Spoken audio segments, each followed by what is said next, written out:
one nation, under God, indivisible, with liberty and justice for all. Thank you. And could you have the record show that all 7 commissioners are present?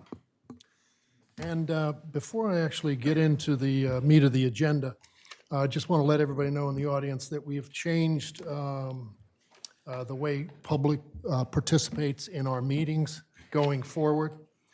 It's somewhat similar to what we've had in the past, but let me just read it to you. Citizen comment regarding old business, new business, and committee reports will be heard during each agenda item topic after initial discussion by the commissioners or at the discretion of the chair and prior to any vote being taken. Speakers shall state their name and address. Comments are limited to 3 minutes or at the discretion of the chair. Comments on non-agenda items will be heard at the end of the meeting under citizen comment. So with that, there is no citizen comment at the beginning that we've had in the past that people stand up and speak for 3 minutes. That can be at the end, and then comments during our discussion on agenda items by items.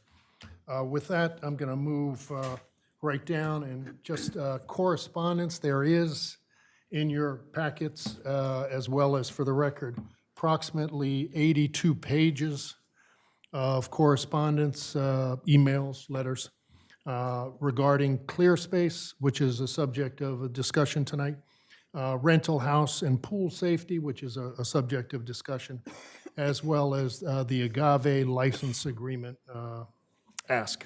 And again, that is a subject of the agenda. So with that, I'll move into consider a vote of the commissioners to accept the consent agenda. Well, I would move to accept the consent agenda of approval of the following 5 sets of minutes. The executive sessions held on March 25th and April 8th, 2019. Special budget workshop meeting held on March 15th, 2019. 2 special meetings, one held on March 25th, one on April 8th, 2019. Is there a second? Second. We have a motion and a second to approve the consent agenda, which is 5 sets of minutes enumerated by Commissioner Mills. Any further discussion? If not, all in favor? Aye. Opposed? Thank you. We'll move right into the city manager's report, please. Thank you, Mayor. Good afternoon, everyone. On April 17th, the Water Infrastructure Advisory Council approved a second surface water matching planning grant in the amount of $27,500. This is for conducting stormwater sampling, creating a business inventory, and recommending best management practices along Baltimore and Rehoboth Avenues. The project will help identify ways to mitigate the high levels of bacteria coming from both Maryland and Rehoboth Avenue outfalls. The plan is scheduled to take approximately 6 months to complete, and it will be started hopefully sometime by the end of this month.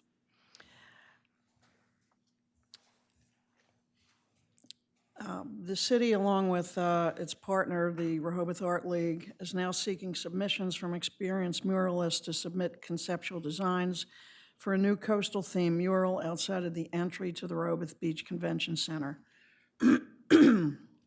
There is a stipend of $5,000, and the selected artist could begin work as early as this fall. And I'm happy to announce that the 2019 Summer Concert Series, actually its 57th season, has been announced with a complete 2019 event list. Performance descriptions are now visible on the Bandstand website at www.rehobothbandstand.com. DelDOT and its contractor, Cianbro Corporation, is working on the Rehoboth Bridge drawbridge. Excuse me, it started last week and it will continue through April 30th. There's a single lane closure on the westbound right lane with lane shifts in place to keep traffic flowing. There's also a pedestrian detour on the westbound sidewalk over the drawbridge, and all questions regarding this can be routed through the Communications Department. On Saturday, April 27th, this Saturday from 10 a.m. to 2 p.m.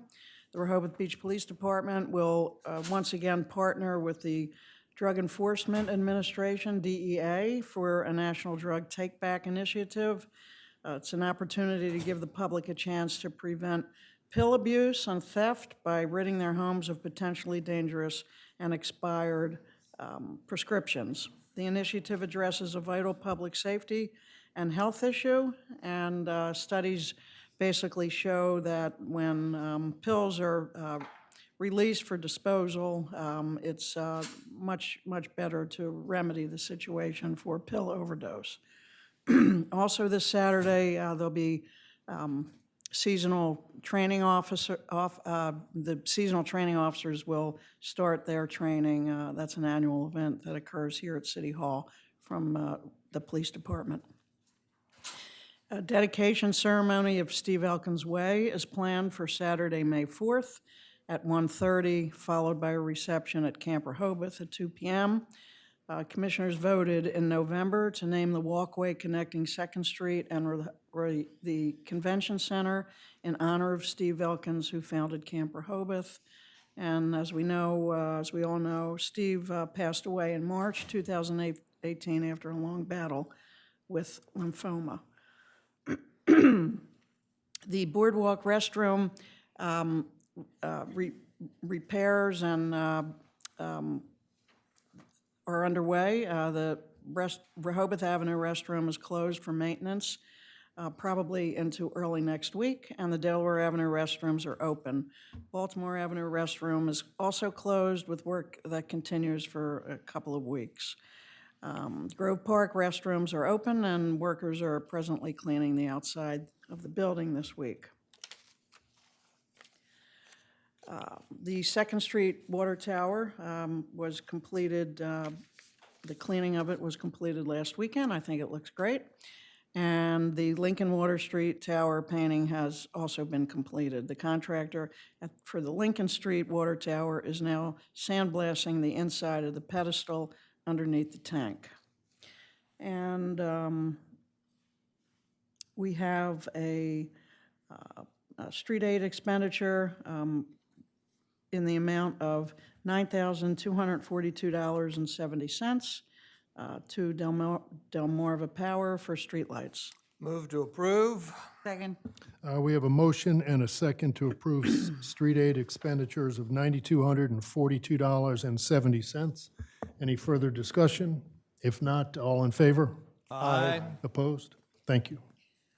Finally, the design for Phase 2 of the electrical upgrades for the wastewater treatment plant is just about complete. You'll recall that late last year in a presentation made by Jeff Sturdivant, the principal of GHD, the city's engineering consulting firm, Jeff addressed the immediacy for the electrical repairs in Phase 2, and he also mentioned some critical structural items that are scheduled to be completed in Phase 3. Our Director of Public Works, Kevin Williams, feels at least 4 of these items should be moved forward into Phase 2 to address potential failures, current failing equipment requiring the need for additional staff, and staff time and labor-intensive work, and probably most importantly, to address worker safety issues and liability issues. So I requested that Mr. Williams come forward and give you a brief presentation. This is actually in need of a vote by the commissioners, not today, but on a future agenda. So it's pretty time sensitive, and Kevin is here for a brief presentation for you. Great, thank you, Sharon, and thanks commissioners and the public. And if we could get the screens, please.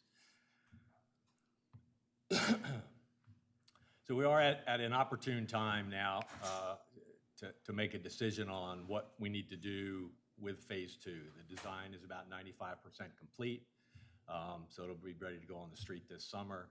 So if we want to include any of these structural things that I'm going to recommend to you today, then we've got to get that to them fairly quickly so that they can get that finalized into the design. So I guess the request today would be to look at these and then think through, do we want to move these forward out of one of the later subsequent phases to get them into phase 2 if we think they're of an need that we need to do that. So just, I'll try to be brief. I know we have a long agenda. There's our plant. Most of the work we're going to talk about today is down here in this lower left-hand corner. You can see the cursor. That's our oxidation ditches. We're going to talk about the structural pieces there. And this is our headworks building, a lot of work associated with the headworks building. So we'll talk about those, but I just wanted to kind of frame it for you on where it is on the plant. These are the walls to our oxidation ditches, exterior and interior. They're all in about the same level of condition. You can see this. This is one of the outer walls. Kind of see the cracking that's happening along the walls. Virtually the entire length. This was just happened to be next to the stairs, so we took this picture. It's like this almost in its entirety. So I don't know that there's a fear that the wall is going to collapse on us, but there's a significant possibility that big chunks of the wall might fall into the oxidation ditch. If that happens, you got big chunks wallowing around in that mess. Could break the propeller, the impeller that we had to replace one a couple years ago apparently, or even more likely it would hit part of the aeration system. Either of those happen in the summertime, the plant comes offline. So it's a pretty catastrophic event were that to happen. And just some more shots of kind of the typical wall that we see in and around the oxidation ditches. And here's an expansion joint in those same walls where you can see we've got seepage through the expansion joint already. So this is one of the items that I'm going to recommend that you consider moving forward into phase 2. We're now inside the headworks building, and if you recall, this is the building that the roof collapsed a couple of years ago, several years ago now.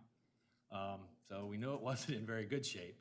But if you look at some of the interior of this, you'll see the kind of, you'll see some of the more concerning things for us. You can see here around the piping, and these are the 4 main force mains that come into the plant. So everything that we process in the plant comes through those 4 pipes.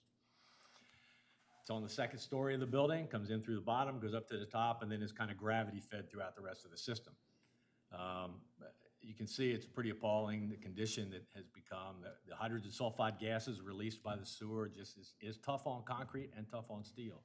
So you can see, and this is a big concern for me because our folks work up there. And you can see now we've got it coned off in an effort to keep people away from it. But if we ever had to get in there and do something, it would be we'd be very hesitant to go back there and do anything we need to do because you can just see how the concrete is eaten away. Here's another good shot of the condition of the concrete on the 2nd floor.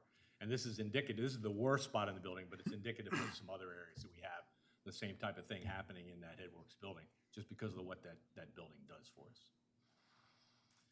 This is a shot down on the 1st floor where those same 4 pipes come up through the bottom and up, and you kind of see at least one of the condition of those pipes. So this is the kind of the 2nd item that we want to try to pull forward. I would recommend that we try to pull forward into phase 2 if we can to get those things replaced, because if life safety, if we lose somebody, falling through that 2nd floor and falling down into the wet well, we're in real trouble. The next item, these are the effluent pipes that run from those oxidation ditches over into the clarifiers. And you see the clarifiers are the big round tanks, settling tanks in the back. So 2.5, 3 years ago, one of these joints, the elbows as it goes down underground, failed and started leaking out onto the ground. When it starts leaking, these are kind of a single point of failure because there's not really a way to isolate them. There's not an easy way to isolate these. So if we were to have that situation again, and it were to happen in the summer, you basically have to stop the flow coming out of the oxidation ditches, and that backs up in a hurry. So in the summertime peak flow, we'd have a couple of hours to figure out how to at least get it back into service. It's hard to isolate, because it goes, all these 4 pipes coming out of the oxidation ditches feed into a vault underground over by the clarifiers. So in order to do that work, you have to put pumps in that splitter vault, pump it back into the oxidation ditches, close the one valve coming out, and just pray you can do it fast enough that you don't overflow your oxidation tanks. So another kind of a single point of failure in my mind that we know it's bad, and we've seen it 2 years ago when this one broke. So I'd like to do those as well if we can move them forward. And the final kind of topic is, this is again in that same building. This is where the flow it comes out of the force mains and now is flowing in these channels. And there's a channel that feeds through. This is a mechanical screening system, and in the channel next to it is a manual screening system. This is the mechanical one that we see here. So all of our flow comes through those two screens, and they're to protect the system from stuff that gets into our system, into the pipes and coming into the plant. So it's rags, it's whatever you can imagine that can fit into a 16-inch pipe, ultimately makes its way to these screens. Well, they're 35 years old, and I'll show you a better picture later, but those fins get bent, and as they get bent, rags get in there, the rake pulls them up, pulls stuff through, and the fins get all out of shape. But this is the screen as it's lifted up out of the chamber, because we were performing some maintenance on it, so we took a picture. As it comes out of that mechanical screen, it dumps into this hopper at the back end, comes down through this device, and then there's an auger system down at the bottom that kind of compacts all the stuff that comes off the screen, compacts it, and pushes it out a tube for ultimate disposal. We'll come back to that in just a second. This is a shot of the manual screens. You can see the kind of the stuff that gets collected on the screens. Again, this is the manual one. We have to go in there twice a day in the wintertime, minimum 4 times a day in the summer to pull stuff off of those screens. That's kind of the stuff that they rake off of those screens. Again, here's kind of a shot of the manual screen system right next to the manual versus the mechanical. This is just a shot. So this is the mechanical one. As flow comes in, all the stuff gets collected on the screen. If the tracks aren't working, then you rake it like this is. If they are, and they are operational today, they come through this. You can see how these spacings should be uniform all the way across. And when this was new, it was. And you can see, if you look real closely, the little track system behind it, that's the rake that just pulls stuff up as it comes onto the screen. So over the years, it's pulled some stuff in there and bent those fins out.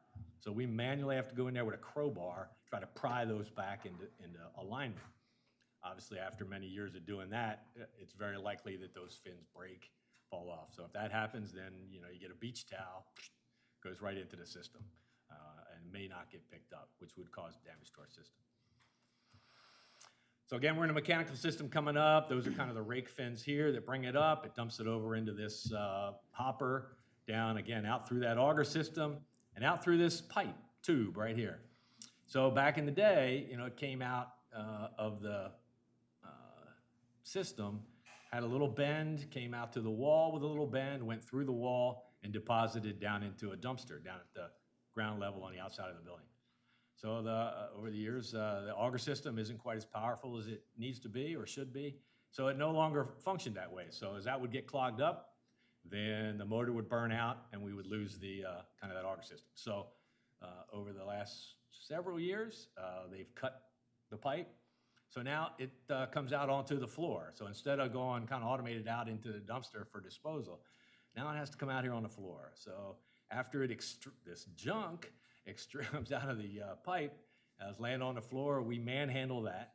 We either lift it up, shove it through the hole, prod it through with a rake, or we chop it up into little pieces, throw it through the hole. Yeah. So this is the kind of the fourth kind of big bullet that Sharon had talked about that we would really like to get pulled into phase 2, if at all possible. So a couple of them very life safety, a couple of them critical because of potential for failure, and then this one just because it's the right thing to do. And the cost for this? The engineer's estimate for total of this work is about $3 million. So if you remember, the initial electrical only estimate was about 6, of which the county, I think, is gonna pay for the work to be done. And it will now go to about 9. Our share of that would be half at 4.5 million. And so, Kevin, if I can ask, the $3 million addition, that was something that was planned for in GHD's suggestions, but kind of further down the road. Right, that's exactly right. All these things are in either phase 3 or phase 4. We're just trying to move them forward. So obviously. When was Phase 3 scheduled? Do you? It's scheduled to start construction when Phase 2 is completed construction. So we'll start the design with that this year. So it's about 3 years before they get to actual turning dirt. In phase two, was that supposed to be done by the end of this year? Or at least the design was supposed to be done by the end of this year? And it's still maybe on schedule for that? For the last year, since I've been around to kind of track it, it's always been get on the street this year, start construction after the season. So this fall, award the contract in NTP, so. And as you just said, for anybody that doesn't realize this, the county has elected to help us along with the electrical portion because the county is our main client, and they've allowed us to borrow for a $6 million project, 50%, $3 million at 0% for 10 years, which is very generous from their perspective. But because we're serving their clients as well, they would like to see this happen sooner rather than later. And so what you're suggesting, you've probably had the conversations with the county, that we'd change, the suggestion that you have is to move up with the design of these pieces to get the $3 million done on phase 3. And so that our borrowing from the county would be somewhere in the neighborhood of $4.5 million, and still at 0% for that 10 years. You're pretty sure they would do We've had that? discussions with the engineering community at the county. They're fully supportive of this. They need to, if we want to try to do that, we then ask them to take it to their council as well, so. And GHD's up to speed on all of this? You've been speaking with them about this as well? Kind of been knowing that we were going to try to pull some forward because of the criticality of it. We're now, because of where we are with the phase 2 design, we're at the point of knowing what's in phase 2, what type of work they're doing. So this is all type of work that, you know, the phase 2 contract has in it already. So it's not like we have to now have them go get a specialty contractor to do that. So between, I think South Coastal is and this one is the contract they're both included under, has very similar type work. So that was kind of what we're really finally waiting to see, is what would be able to reasonably bring forward without them having to go get a new specialty contractor to come in and do, you know, specific work. And just as the $6 million that the county is going to lend us, and now hopefully the $9 million to get this done, this is not out of the line of credit from DENREC, that we still have approximately $8 or $9 million left over. That's correct. But we still have the obligation to the public to make sure that they know that we're borrowing $9 million, or in this case, $4.5 million on In our. my mind, it's really, yeah, always the optimist. It's going to save us money because now we're doing it now and not 3 or 4 years from now, when it's going to cost 2 to 4 to 6 to 8% more to do that exact same work. And I'm all about mitigating the risk, because if a couple of those operational items fail, we're in a world of hurt. And additionally, there's some more work that we have to do, and that's in the phase 3 and then in the phase 4. And we're looking at that over the next few years, and that's been factored into our rate changes as well. Would you expect something like this to happen in the next year or two for the next portion? I mean, do you see things written on the wall? I know you spoke with the county, and the county, they're doing us a favor by lending us $4.5 million at 0 in 10 years, but I don't know if they're willing to go any further for something like that. If we have to do more, obviously, we're going to have to start to tap our line of credit. I mean, do you see the possibility of stuff like this moving up quicker? I think because phase 3 had the rest, it's hard to say, because obviously that assessment was done a couple of years ago when they put the program together. Most of the phase 4 stuff was not, I guess, life safety kind of things, critical kind of things. It was, you need to do them, they can wait till phase 4. I don't know that any of those, you know, would get compressed, that they'd become of a critical nature. Certainly we saw these items that could wait till 3. They really can't wait till 3. So maybe there will be some. I don't know. Just don't know. Correct. So our schedule calls for us to start the design. In fact, we have a scoping meeting next month with the county and GHD to start scoping out the scope for phases 3 and 4.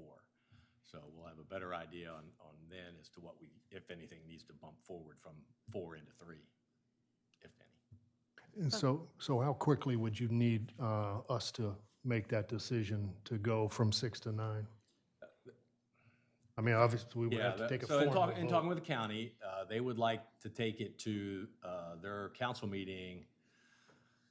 I'll miss the dates, but it's mid-May. May 8th. They have a budget meeting, I think, on the 7th, which would be their opportunity to make everyone in the council aware. But they would vote at whatever their mid-May meeting is. So your next meeting is, your workshop meeting is May 6th, and the county budget meeting is the next day, May 7th, Tuesday. So I would recommend that we have a special meeting prior to the workshop, just for a vote of the commissioners. I mean, as you see here, this has been limping along for many years, and the critical nature of it now warrants a quick decision. And as always, if any of you individually want to kind of go through some of these, or go down to the plan, I'd be happy to kind of set that up and make happen. So I just have a question. I'm a little lost in your numbers, which seem to range from 3 million, 4.5, 6 million, 9 million. Don't answer yet. That's an easy one I can answer. But the bottom line, whatever the number is that we have to pay back to the county at 0% over 10 years, did I catch that correctly? Where is that money coming from? It's coming from rates. And is that being, I'm assuming now that it will be factored into new rates? So yes, but just to back up on what the numbers really are.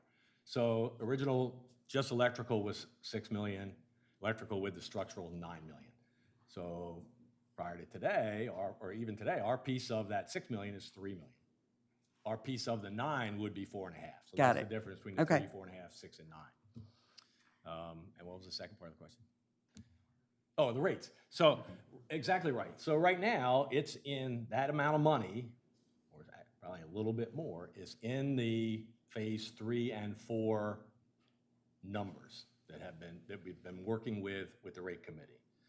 So in essence, instead of paying $300,000 a month back, or $300,000 a year back for 10 years, we would be asking to pay $450,000 a year for 10 years. So that is a little bit more upfront, but we'll also make that big spike that you've seen where we have all of the phase 3 and 4 that coming out of the capital expense. It'll bring that down a little bit.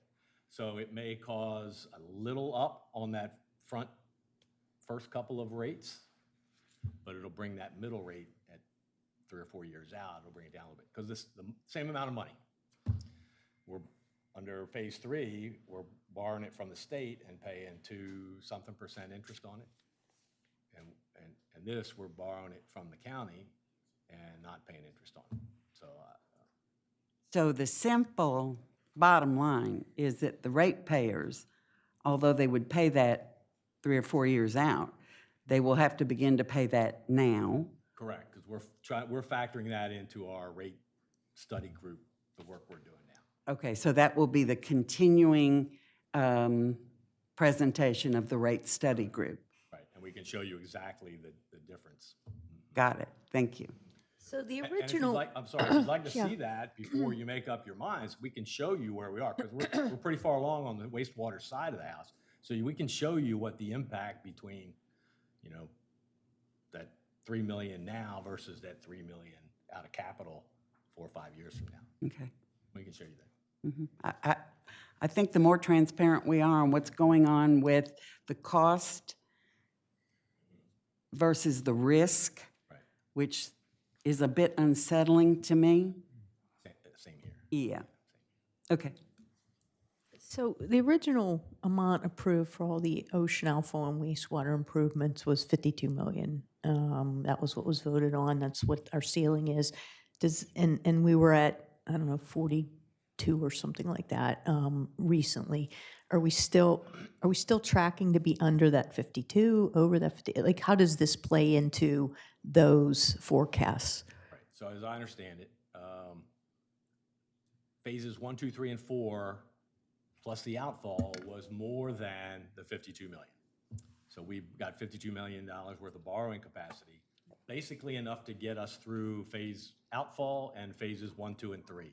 Gotcha. So I don't think there was ever any thought that there was enough in that capacity to do complete wastewater treatment plant upgrades that needed to happen.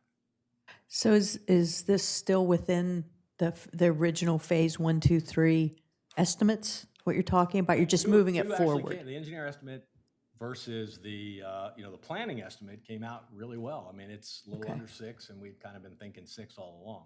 Now, it hasn't gone to bid yet, but it's a much better estimate now than we had 2 years is ago or a year ago. Okay, all right. And these items, we had priced a lot of this work back in, I think, 2016 were the numbers I saw. So that part of the work, it's still tracking with those prices. Now, it's a little more expensive than it was in 2016, but it's probably less expensive than it's Then going it to will be be in in 2020. 2023. Right. So the total hasn't changed, it's just when Correct. we're That's paying absolutely for right. it. The Yeah, total for 1 that's, through 4 got it. is still hovering at about the same number. gotcha, thank you. Yeah, and if you recall, I think we got our borrowing capacity from DENREC of the 52 million somewhere around 2015 or 16.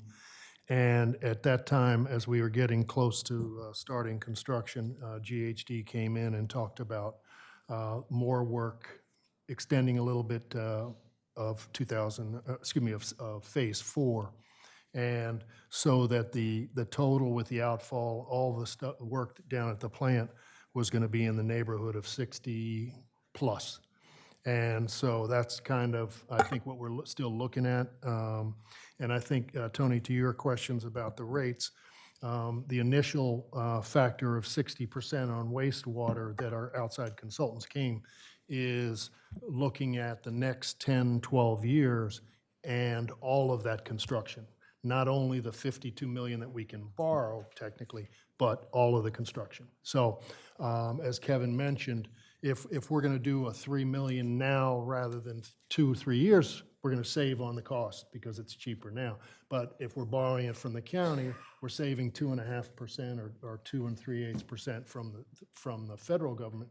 From the state government over that 10 years, but we're having to pay it a little bit earlier. And so I think if you look at what the wastewater and water group has put together, they're looking at different phases or over the next 12 years. And, they're coming up with maybe their rates will be set initially for 4 years and then look at a little jump or whatever, 5 years or another 4 years. And then after the big spike of the construction, it looks like the rates, even if we do all of this construction and we borrow all of this money, they start to come down in the future. But the big spikes are because we can borrow up to a limit, and then we've got to take it out of rates for the other stuff.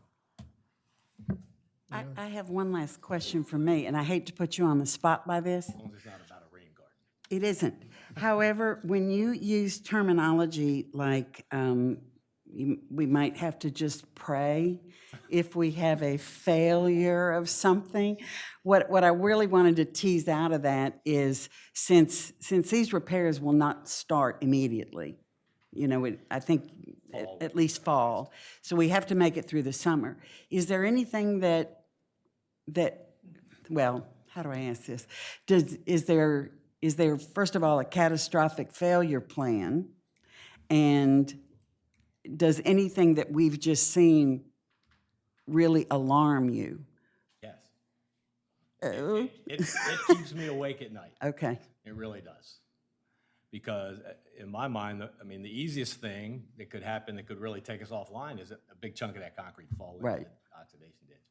Because if it takes out the aeration system, we're not going to be able to meet our permit.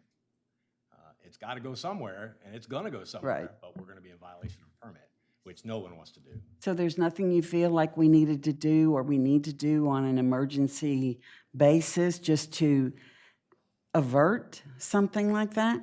Just constant vigilance. So we look at Okay. those critical pieces every day, Every day? every day. Any other questions?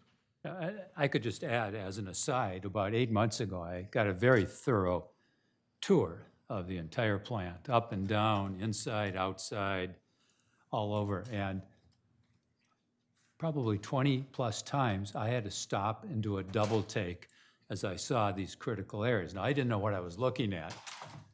Technically, I didn't know what I was looking at, but I knew what I saw demanded some attention. It just didn't look right. It didn't look safe. It didn't look clean. And it was through no fault, as I was getting the explanation of our wonderful employees there. It is just old, worn out, overused. And so what you see in these photos is very, very real. I experienced it. So what you've said, that there's no way that we can expedite this at this point. This is the expedite point. This is the expedite part. right, Okay. To get it into the next contract that goes on the street. Okay. Well, I certainly think that we need to act on it pretty Yes. quickly. All right, if there are no more questions, any questions from the audience? If you can wait to go till you get home, please do.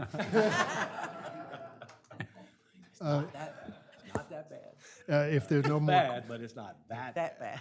if there are no more questions, Ann, can you just set that up for a special meeting just prior to our 9 o'clock meeting, our workshop on the 6th? Thank you very much, Kevin. Very informative. Is Thank you. Thanks, Kevin.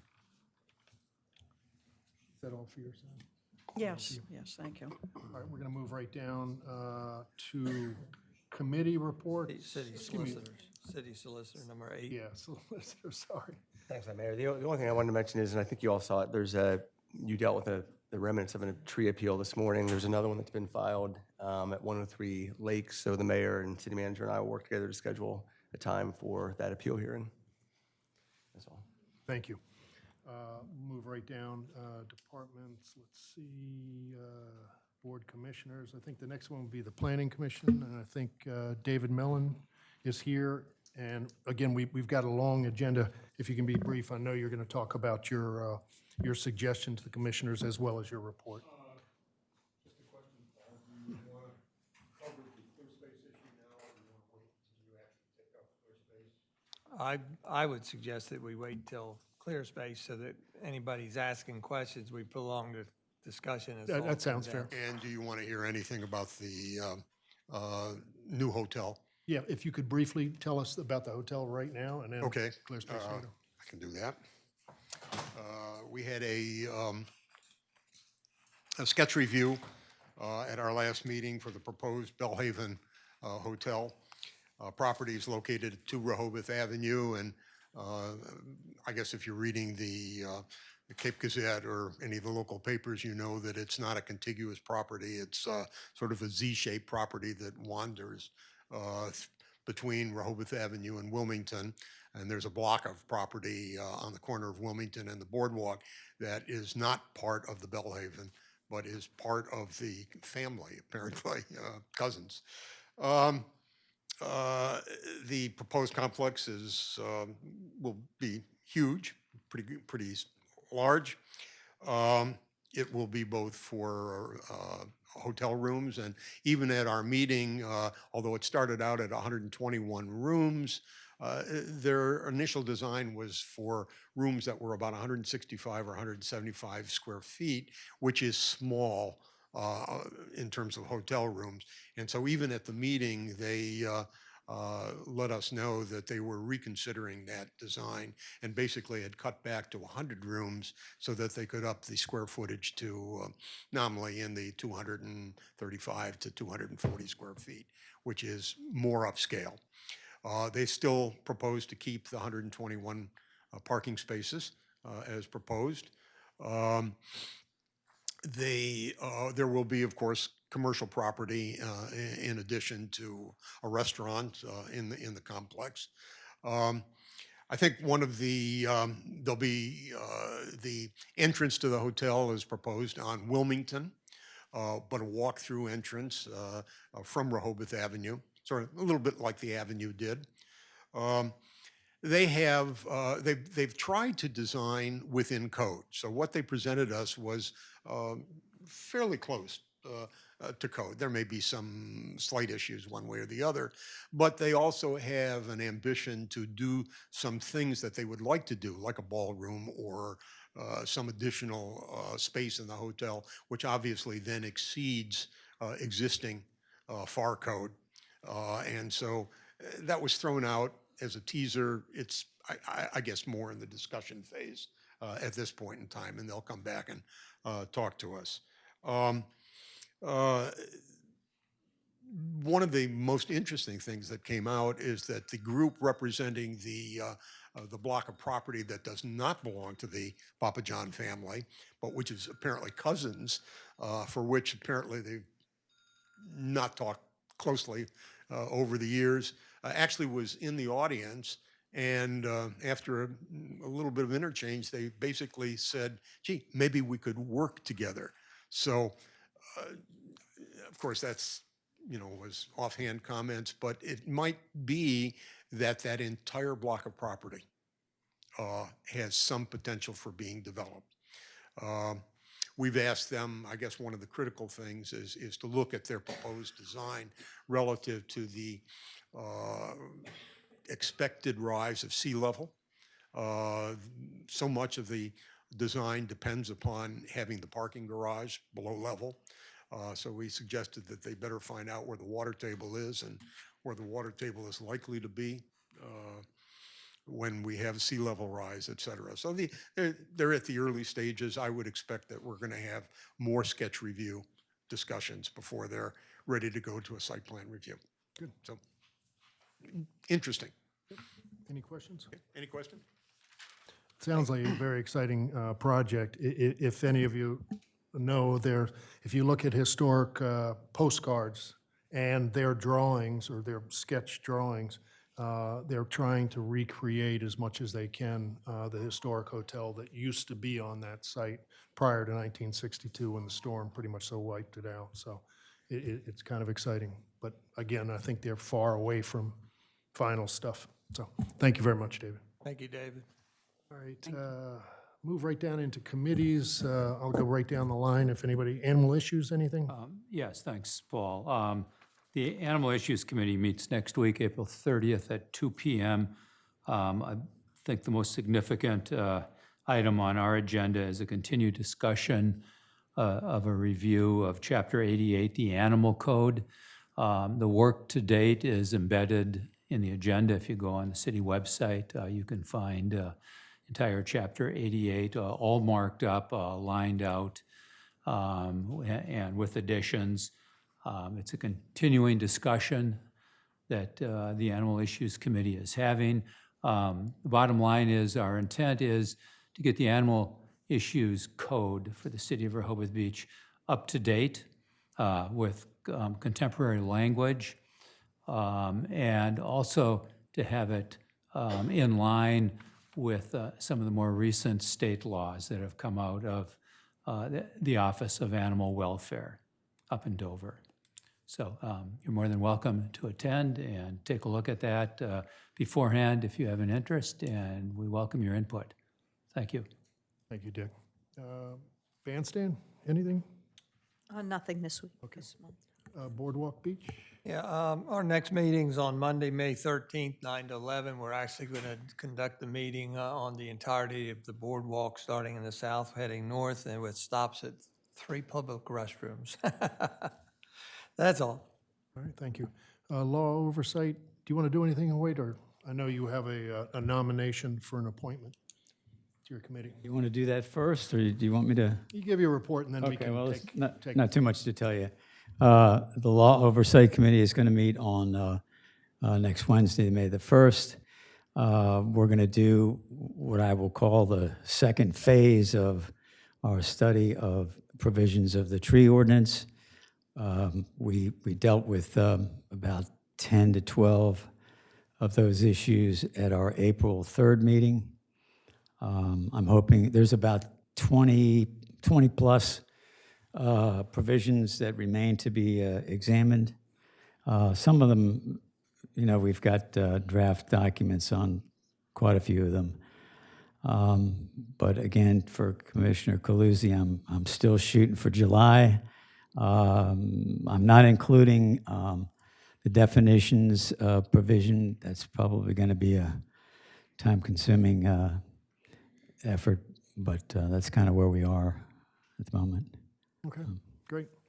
And Mr. Decker has come to me, and he has suggested replacing one of his committee members. Unfortunately, Julie Davis had been working diligently on the tree ordinance, has had to step down, and Sturgis Dodge has elected to be your new member.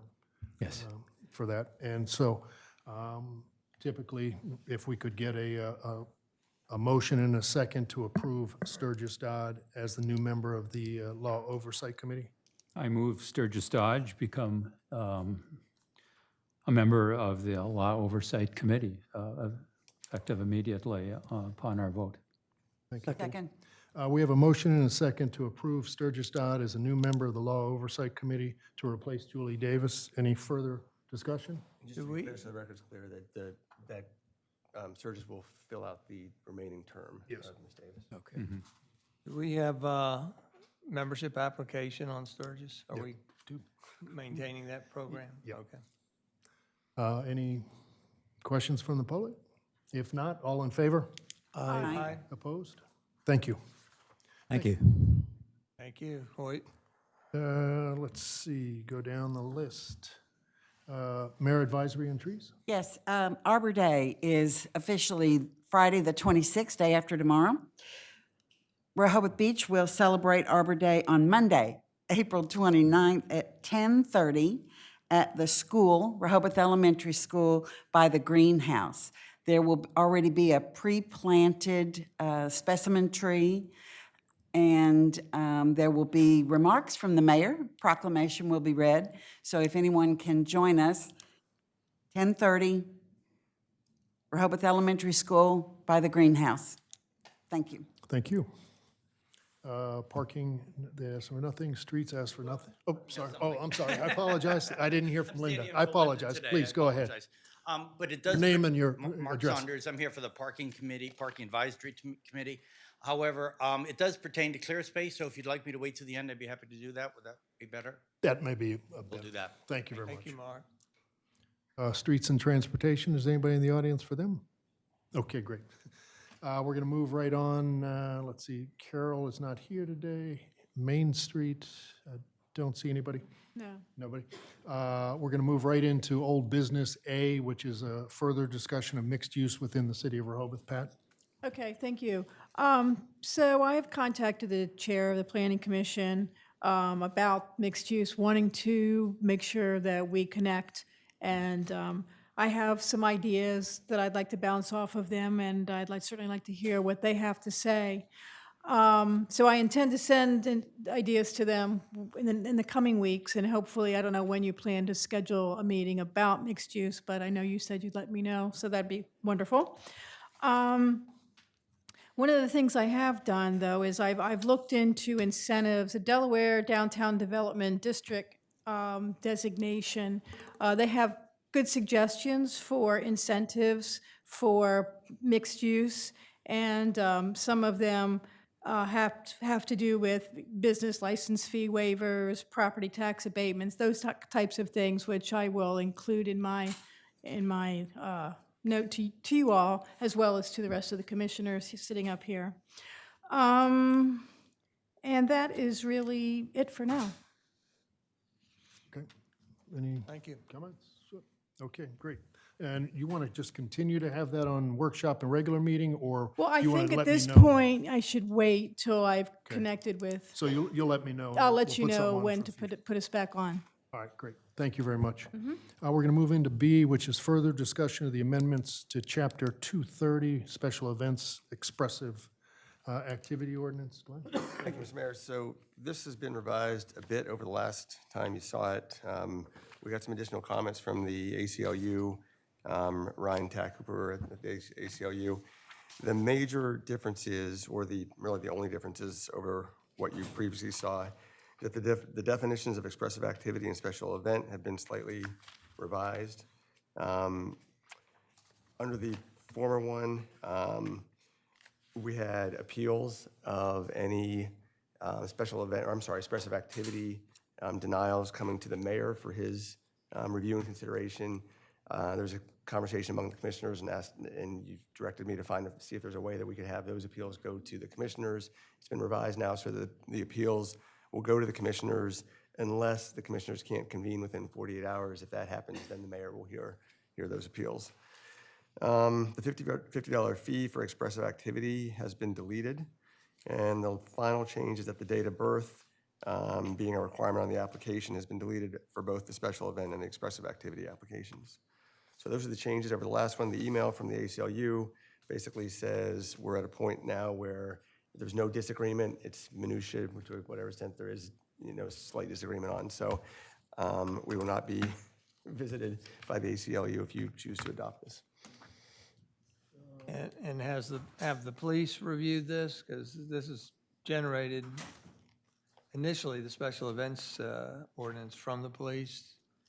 The police have reviewed it. I think I can represent that, the police, of course, come at these sorts of things strictly from a law enforcement perspective. And, this isn't the ordinance that they would adopt if there were no constitutional principles, if they were only concerned about law enforcement and protection of the citizenry. But balancing all those things, the chief is shaking his head that they've reviewed it and they recognize and understand that there's certain provisions within the ordinance that are necessary based upon constitutional law principles.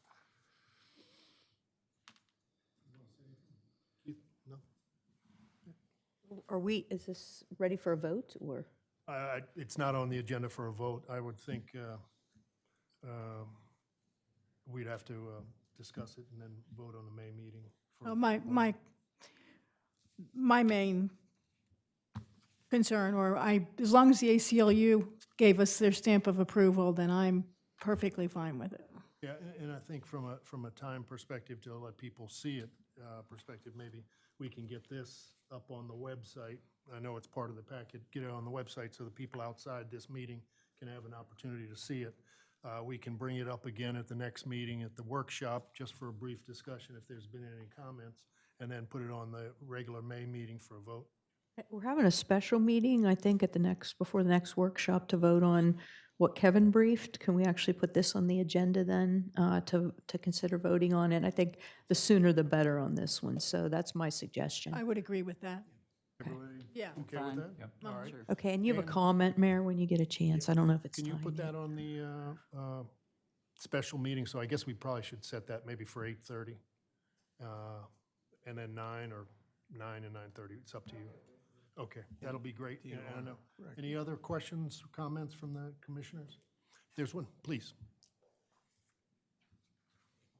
Brief. My name's Kay Hubbard. I live in Lewis, but I spend a lot of time in Rehoboth. I would like to thank you all for doing the work that you did on this, especially the expressive activity section. I would ask that you consider allowing for a waiver of the 36-hour notice, for situations that may never arise but might be fast-breaking situations. And also, the language now says that the applicant will be responsible for basically picking up any trash left behind. I would ask that the language be slightly changed to say that the organizer shall urge participants to dispose of trash properly. Thank you. Thank you. Thank you. Ms. Hubbard. Anything else? Anybody else? All right, thank you. So we will put that on for a vote, and Glenn will take a look at those comments. I will. Yep, thanks. For the May 6th meeting, which is our workshop and our special meeting. Thank you. C, we're going to move right into an ordinance but that's the wrong one. A resolution of the mayor and city commissioners to adopt the Sussex County Multi-Jurisdictional Hazard Mitigation Plan we discussed at the last meeting.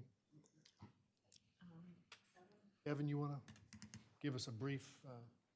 And there was a discussion at the last meeting. I don't know, nothing has changed, obviously, but this is up for a vote. Right. Again, nothing's changed. We had, I'm blanking on his name, from Sussex County Emergency Operations Center. Joe Thomas, with us at the last meeting to kind of go over sort of the hazard mitigation plan again as a background. It was a mitigation plan for all hazards in Sussex County. There was a lot of participation from all of Sussex County municipalities. Rehoboth Beach was one of the municipalities that did participate, and as a requirement of participating on that plan, we were to adopt that plan, and we had not done that yet. Again, this plan helps make us eligible for grants related to hazard mitigation in the future. So again, just bringing it before you all for a formal resolution and adoption. So adopting this essentially fulfills the obligation that we Correct. did by partnering on that and participating on it. The mitigation plan, 675 pages, so that wasn't printed out for us today, but maybe we can Get it out in the hallway. maybe we can have a link to it on the website rather than embedding it in the agenda. It's just a little too big. If there's no questions, then I will make a motion to adopt the Sussex County Multi-Jurisdictional Hazard Mitigation Plan. Second. We have a motion and a second on the table to adopt a resolution of the Sussex County Multi-Jurisdictional Hazard Mitigation Plan. Is there any further discussion? If not, all in favor? Aye. Opposed? Thank you. Thank you. And Evan, can you work with Glenn to, I think this one resolution document that you passed out, it's in part of this, just has a different date. If you can just get him a Okay. copy of it. Will do. That'd be great. Thank you very much. All right, we're going to move right into consider and vote on adoption of proposed amendments to Section 206, the pool ordinance revision to annual safety certification for rental pool license application. Dennis, you want to just give us an overview of what you had suggested last week, and then we'll go into a vote?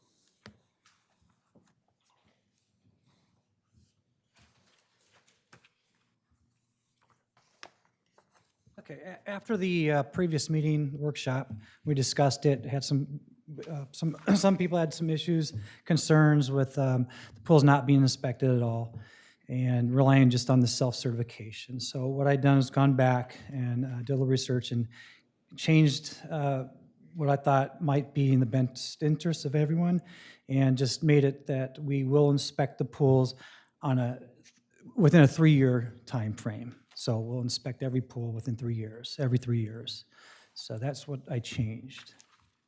Thank you for doing that. Any? And then you've got an ordinance in the packet that makes all the changes that Dennis had previously suggested with that one modification.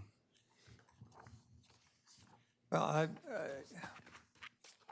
appreciate you addressed the city doing more frequent inspections. You know, if you recall, I indicated before my desire to do some research into state and other local jurisdiction safety rules to see if there's any we want to adopt to put in a greater measure of safety for our pools. And I haven't started that research yet, but I hope to work with you on that. In the meantime, this goes, I don't see doing anything that reduces safety. And this is my same stance as I was before. I appreciate you putting in triennial. I said last time I was willing to invest in extra labor, money, whatever it took to do the annual inspection. And if that weren't to happen, maybe I could stretch and acquiesce to every other year, but I can't go to every third year. And so that will reflect my vote today. But I do agree with the self-certification coming from each pool owner, I think is a time saver in itself a little bit. And I think it will remind the pool owners on an annual basis that there's certain rules to follow and everything. So I appreciate the efforts you put into this, Dennis. Thank you. Any other comments from the commissioners? I just want to reiterate one question that I asked before. In your 4 years doing this, how many violations have you found during your inspections, and how many pools have you had to shut down or whatever over Right, those and every years? pool that's been inspected, a minimum of twice so far. and most of them 3 times, and a total of, if I remember correctly, 8 violations total, but very minor. And they were all for basically the pool signage, the lettering had just been faded from the sun. But, you know, everything's been compliant otherwise regarding. All of them were for the signs? Yes, Oh, thank you. So no safety issues? no. Well, that's, the safety issues are definitely, would be my concern, and the fact that we've never had them. And I suspect when you're talking about safety, it's mainly a fencing type of thing. Fencing, alarms on doors if they're required, yes. Yeah, and so I'm perfectly comfortable with what you've proposed, since we've had no violations. Sure. And I think that people who take the responsibility, who will be self-certification, because clearly they don't want to have those situations where it's unsafe, because it leaves them very, you know, vulnerable. So, anyway. I guess I could reiterate some of that. I'm not scientific at all, but I've spent a little time since last month, Dennis, just talking to some folks around the city who rent and have pools, and just asking them about safety situation. Safety is paramount on Absolutely. on their minds as well. Sure. Because they own the property, and if for no other reason, just for liability worries and concerns, they feel comfortable with this, and they are concerned about safety. So a question, as the owners fill out the annual safety certification form that you're proposing here, do you and your office have the manpower then to look at each one of those as they come in and make sure that every rental property is filling it out, and if it's filled out sloppily or incomplete, that there's follow-up? Correct. There's more time to be able to do that than there is to chase down all the pool owners every year and try to set up inspections, conducting the inspections. When the self-certification comes into my office, it's a quick look. If there's anything that's flagged, I'll follow up with. Other than that, it's just annotating it, keeping our log up to date on who's turning them in. So it's. And if it's not turned in by a certain date, then you follow up, you're at that pool and. Yeah, we'll follow up. We don't have like a cutoff date. It's due when their annual pool license renewal is due. So it's a long process. You can't like say their renewals are due on July 1st. July 7th, I'm not going to be going through every one of them to see who hasn't turned it in and chase after them. It's going to be a couple months, and we're busy in the season at that time. The first year I did this, I worked on it for 8 months, chasing every last pool down, trying to get the inspections done. So it's a lengthy process, but we do follow up with simple email to the owner, just have them to remind them to fill out the checklist. Thank you. Anything else? Anybody in the audience? If not, I'd like to get a motion and a second to approve an ordinance to amend Chapter 206 Pools of the Municipal Code of the City of Rehoboth Beach, 2001, by amending Section 206-7 relating to the safety inspection of pools. So moved. Second. We have a motion and a second on the floor to approve an ordinance to amend Chapter 206-7 relating to the safety inspection of pools. I'll go down Commissioner by Commissioner. Commissioner Cluzzi. Commissioner Cluzzi, sorry. Oh, I'm sorry, aye. Commissioner Mills. No? Commissioner Schlosser. Aye. Commissioner Sharp. Aye. Commissioner Byrne. Aye. Commissioner Sheffer. Aye. And the chair votes aye. Motion carries. Thank you very much, Dennis. Thank you, Really Dennis. appreciate it. And thanks for your work. And relating to statistics, you'll continue to keep statistics as you go forward.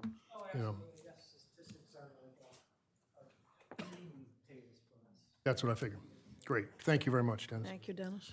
We'll move right on to E, which is discussion and vote on proposed amendments to Section 220-2A2, 3, and B regarding water, and Section 220-27A, B, and C regarding wastewater rates. Again, we had spoken about this at our recent workshop, and these rates are interim rates that are basically approximately on the water side 30% higher than previous in the code, and on the wastewater side, approximately 60% higher.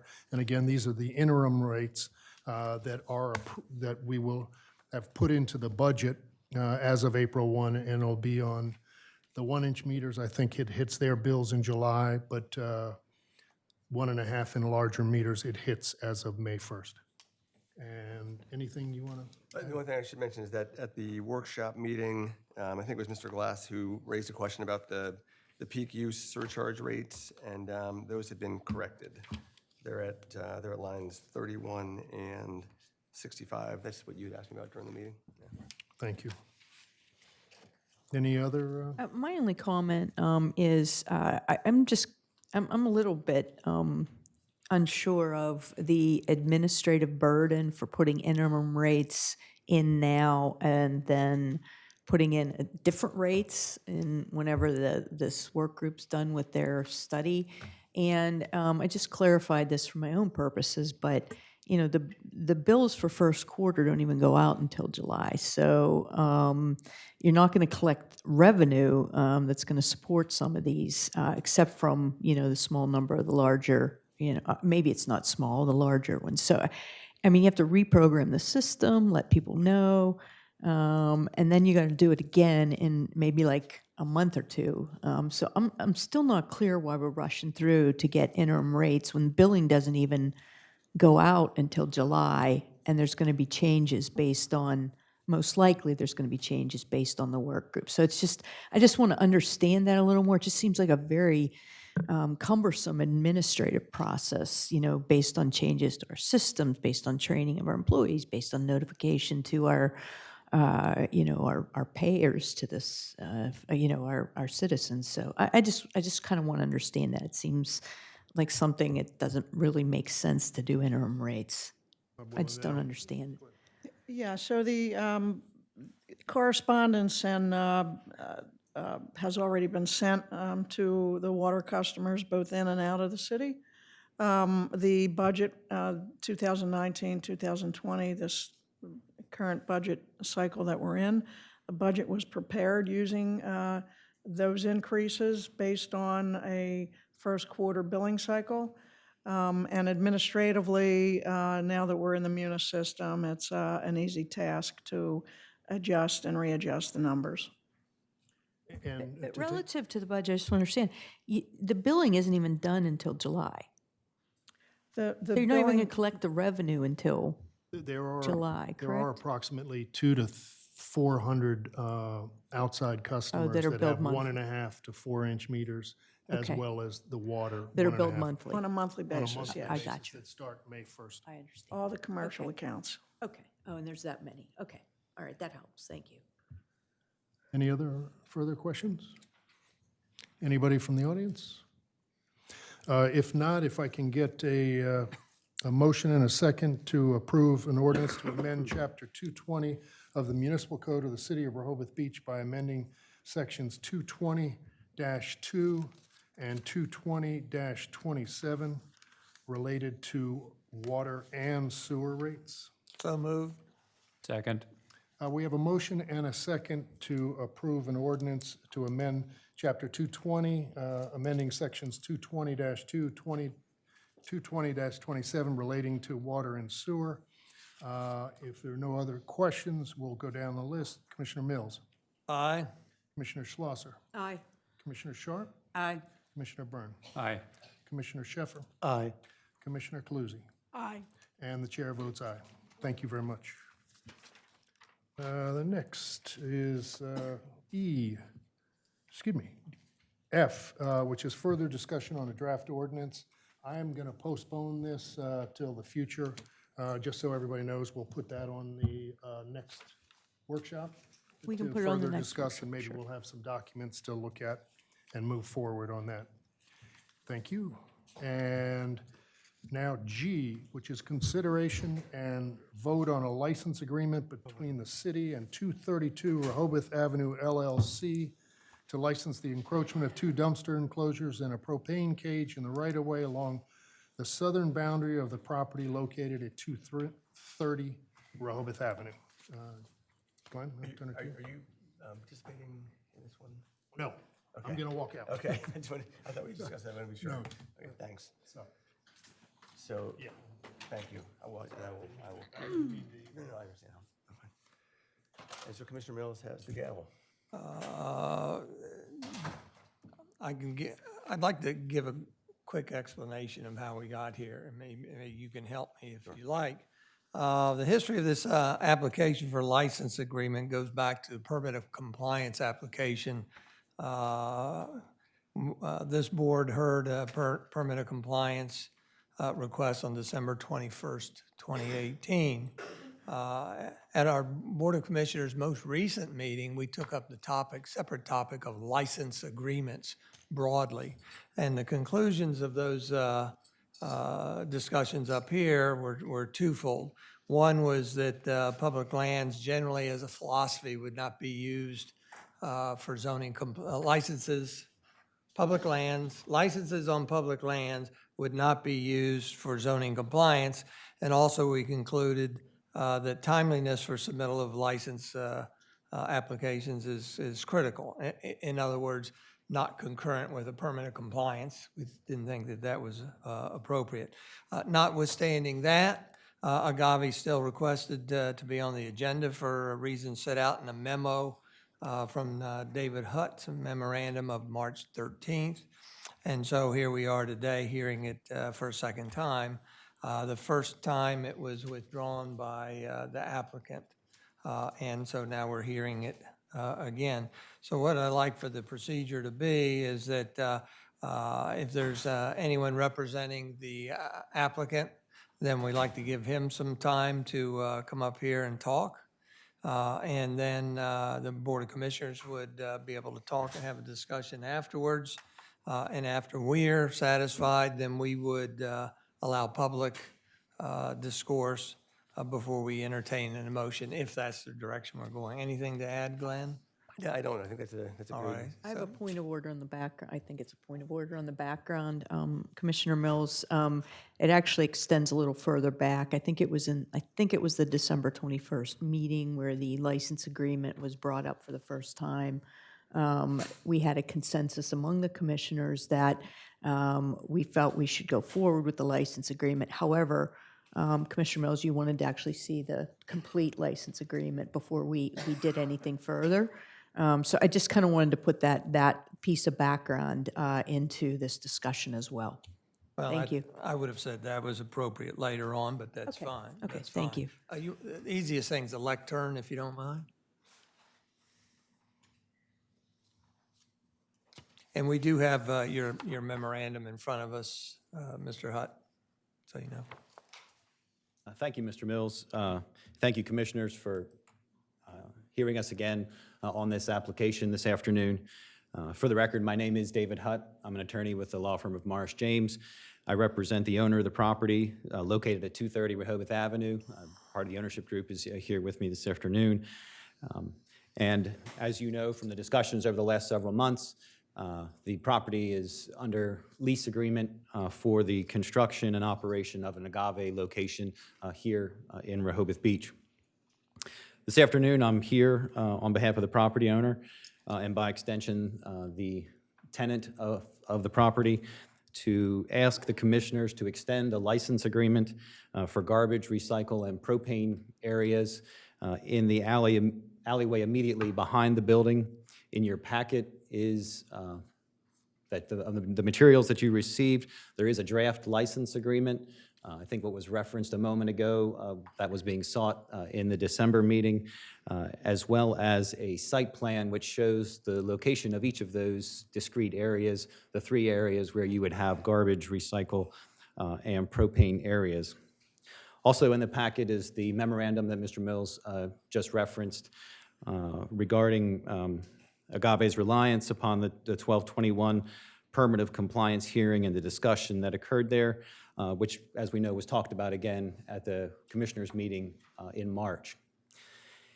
At both the meeting in March as well as the recent April workshop meeting, as was just referenced by Mr. Mills a moment ago, the commissioners, and even at the March hearing, I think members of the public commented and expressed concern that a new building and a new business, a new operation should not be reliant upon a license agreement in order to accomplish zoning compliance. And that's one of the two things that Mr. Mills mentioned at the outset of this that I think is sort of the result of the commissioners' workshop meeting earlier in April. On March 18th, just after the commissioners' meeting on March 15th, the Agave Restaurant Group submitted a set of plans that shows that the proposed license that is in front of the commissioners this afternoon is not required for code compliance. And that's important because the redesign, if you've looked at the plans or seen the plans, I'm sure that the Building and Licensing Office has seen the plans. What was done was the building was narrowed in order to address some other compliance issues which were raised after the December 21st hearing. And the area between the proposed building and the Summer House restaurant is an area where these things could be located. The garbage, the recycle, and the propane could be located in those areas. While this brings the building into zoning compliance, that design and that functionality is simply not nearly as efficient as having those areas immediately at the rear of the building so that when you exit the building, if you were going to be removing the garbage, it's right there. If you're doing the recycling, the same thing. And not just for the restaurant operator, but of course for access to those by the various companies that fill the propane tanks or remove the refuse or the recycling. And because of that functionality, that is why this request is being made, and we ask that it be placed back on the commissioner's agenda for today.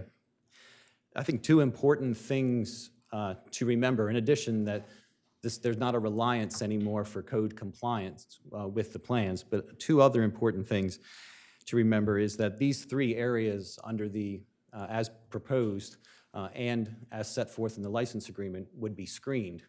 And as you know, there are many of the other businesses that are adjacent to this alleyway use the alleyway in the same fashion as is being proposed with this license agreement, except for the fact that most of them are not screened. So there's an added benefit or difference between what's being proposed here and what exists, in that those are screened. And in addition, and having listened to the discussion at the workshop, and of course I was here at the March meeting, as I think Mr. Mandalis told you, these are license agreements, and there are a lot less property rights that are involved with a license agreement than a lease or any other type, or many other types of real property interests that you have. And in the proposed license agreement that you have in your packet, there's a 90-day termination provision. And I think some of the concern before, and when you get into that reliance issue, is that the 90-day termination provision rings hollow if there's no other place on the property to put the trash or to put the propane. But in this case, with the redesign of the building, there is a location for that. So I don't expect it would happen, but let's say that Agave was a bad operator or a bad neighbor in the city, and the city sent a notice. 90 days later, those areas, those screened areas, would have to be removed, and the propane and refuse and recycle would be in the area between the proposed building and the summer house, and not in the city's alley anymore. And similarly, if some future commissioners said there would be a citywide ban on license agreements and they were all revoked citywide, the same could occur. There is a location, again, that comes back to the reliance issue, which I think the commissioners have expressed before, Mr. Mills in particular, for the zoning compliance. For all of those reasons and those set forth in the materials in the packet that you saw, the property owner on the Agave Restaurant Group would ask that the city commissioners please grant them the license agreement as set forth in the packet and as shown on the site plan. And that concludes my comments. I'm ready for any questions that the commissioners may have. Any questions for Mr. Hutt? Thank you, Mr. Hutt. Before we go to public comment or give the opportunity for the public to comment, we'd like to go to the commissioners and see if they have any comments we'd like to share. Yes, I'd just like to reiterate the point that, on December 21st, we did indeed discuss this and came to a consensus that we wanted to move forward and approve this license agreement. And I think it's very important that we honor that meeting and what came out of that meeting and the consensus that came out of that meeting. How can you trust your government? How can you want to do business with a government that doesn't stand up to what it agreed to? So I just feel very strongly about moving forward with this, and I appreciate any business that wants to come in, and especially a first-class business like Agave. So again, I just want to underscore that we owe a consistent decision and a consistent. We need to consistently adhere to what we agreed to in meetings, and we agreed to something in December. So that's my comment. And I just wanted to make sure the record reflects that I was not present at the December 21st meeting, much to my dismay. And I recognize that the decision was made, but I was not able to be part of that discussion. Well, and I'm not sure I would characterize it the same way as Lisa Schlosser does, that it was a guaranteed deal. I will say that I believe that I spoke a lot before, and I would say that everything I've said before is applicable today. Go back and look at the videotape. I'm not going to repeat everything. However, I do want to clarify a few things. One is that I believe that conduct of the permit of compliance was unfortunate in this respect, that we not only had a permit of compliance, but we had a client seeking a license agreement at the same time. And frankly, that befuddled me. I'd never done that before. In 12 years being up here, I've never done a permit of compliance where we threw in a license agreement. In fact, 20 years of coming to meetings, I don't recall ever a license agreement becoming part of a permit of compliance. So I was befuddled. I don't know if others were befuddled or not, but we continued with our discussions. And frankly, in retrospect, I think we were improper by doing that, because I think license agreements are significant enough that where they rise to the level of needing to be noticed in the agenda separately and considered separately. So I think that we were partially at fault there. But what also muddied it for me is that the application submittals were not even zoning compliant at that time. But it wasn't caught by building and licensing, wasn't caught by attorney, wasn't caught by any of the commissioners, not myself certainly. But some mistakes were made.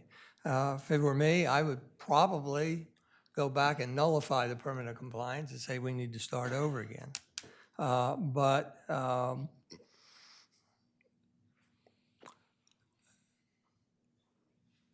maybe we insinuated, according to Lisa, maybe we insinuated that the license agreement would be a done deal.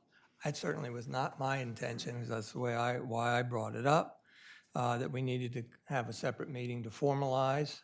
And again, it was not my intention. However, mistakes do happen, and they need to be rectified timely and properly.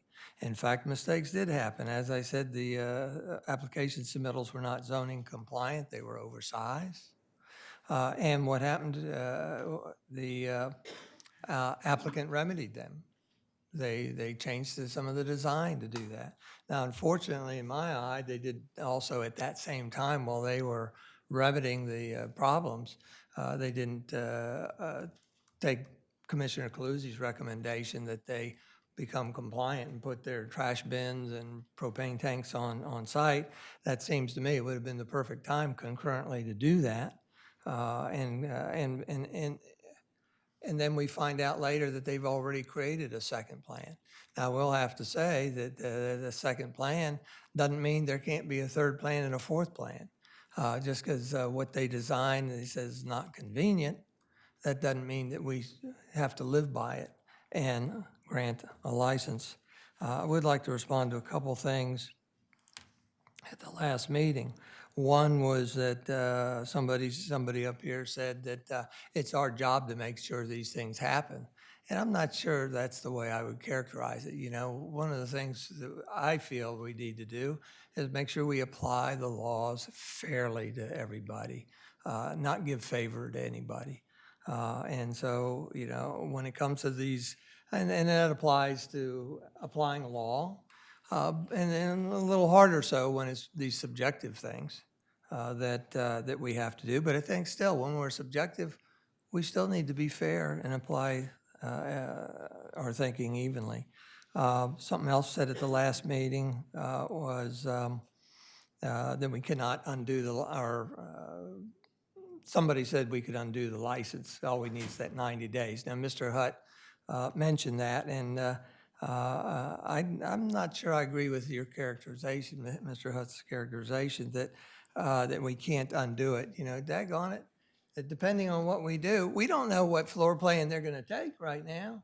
And if you all we grant the license agreement and they stick with the current plan that doesn't have that alley area, then we can't in the future ever undo the license, because then they would have no place for trash. So what's my approach to this, Ben? One is, does the licensing formalize longstanding encroachments, as are the majority, if not all, the license agreements in town? I would say no, because this is a new encroachment and it's caused by the applicant. Number two, is there no other way to accomplish placements of the dumpsters and propane tanks? Is there no any way? Well, I see they've got plenty of room. They've got a 5,000 square foot lot times maybe 3 floors. I would think as an architect, the very first thing that an architect would do is draw that rectangle, and draw in where your dumpsters and your propane can't go, and then from that point, all the rest of the space is your dining and kitchen and foyer and space like that. So I believe there is plenty of room, that there is another way to accomplish this without granting the license agreements. Is allowing uses of public property fair to the public? This is public property. And I don't believe it's fair to let somebody use public property if there's other ways to not have to use it. Is allowing use of public property fair to the other restaurants and the retail stores? These people are asking for 175 square foot of public space out in the alley that's not afforded to other restaurants, that's not afforded to other retail stores. They have to live within their boundaries. Why are we giving special favor to this place? Yeah, I have not heard from any of my colleagues up here or the applicant any establishing any valid rationale for why the applicant deserves special treatment. And you know, if you agree that we made a mistake on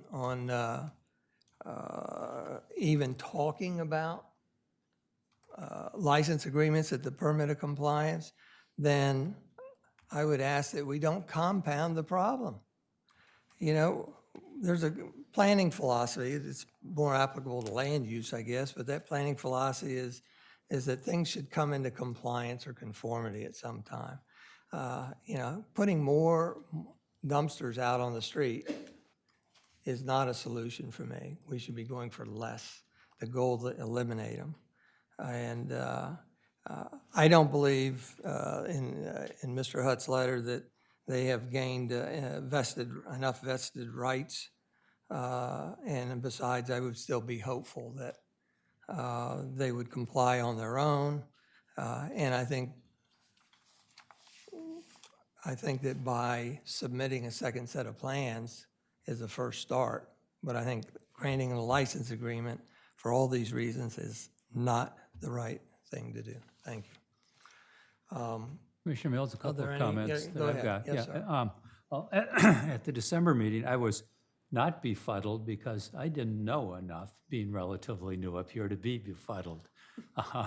So whether mistakes were made or not, I'm not I'm not positive, but I am usually a quick study. I like to learn from these things, and as I go forward, I want to be able to learn from that situation in December, because we didn't do that in our best light. I agree, and I can learn, and the rest of us can learn going forward. I just want to clarify, Mr. Hutt, did you say that that this plan that you have now, where you have provided more space between the proposed Agave restaurant and summer house, affords enough space to put the two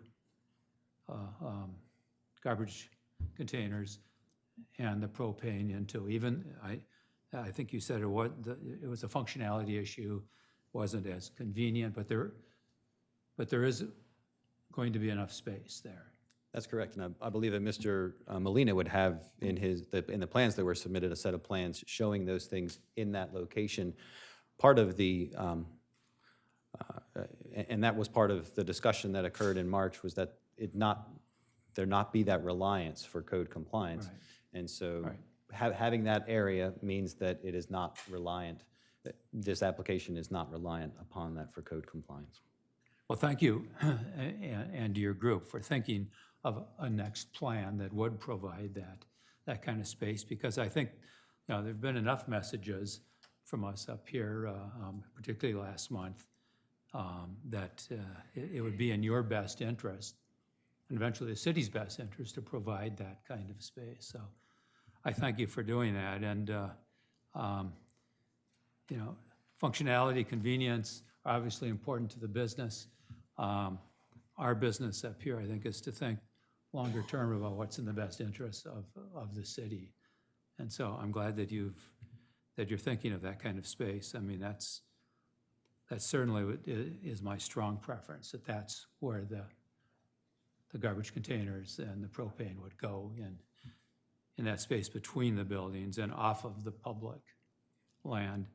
Now, as an aside, and this isn't your issue, that entire alley is a pretty messy area. I've looked at it many times since we've been talking about this.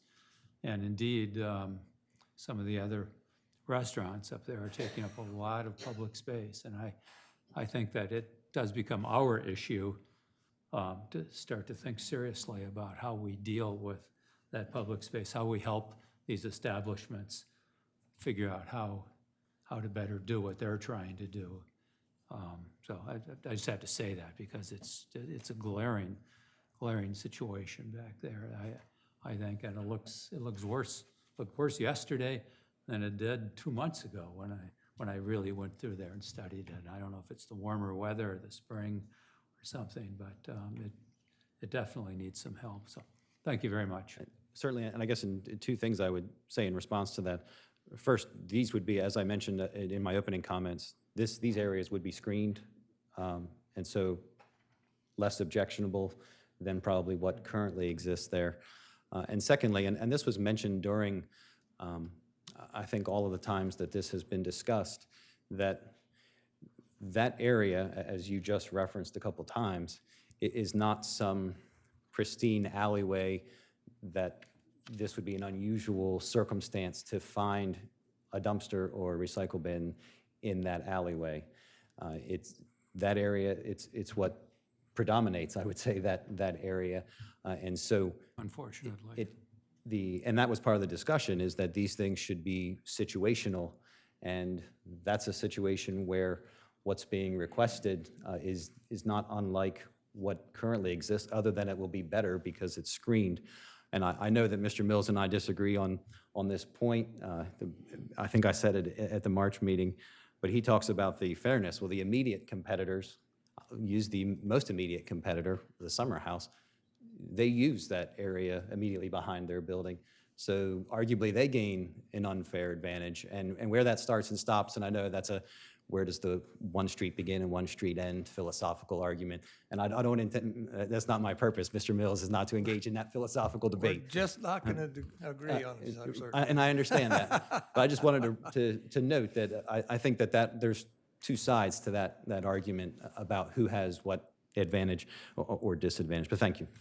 Yeah, Any other comment? Thank you very much. So let me just say, I understand where you're coming from, and many, many, many of us, and I speak for people all over town, are excited about the prospect of Agave coming here. You are a first-class restaurant, and I think that there's opportunity here to make this work. Thank you. Any other comment among the commissioners? I'd like to change the program just a second. Before we ask for public comment, Glenn, could we review the license agreement real quick and just summarize it? I'm not sure that everybody knows what it is. If there's a motion made, obviously it needs to, there needs to be a date put in there on the page one. But I don't know if you want to try to characterize it. It's basically a license agreement to use I can go ahead. So it's a license agreement in your packet. It's dated April 16, 2019, which is the most recent version of it. The license would permit three enclosures. If you see on page 2, paragraph 2, it gives a description of the enclosures. The first is 6 feet by 8 feet, or 48 square feet.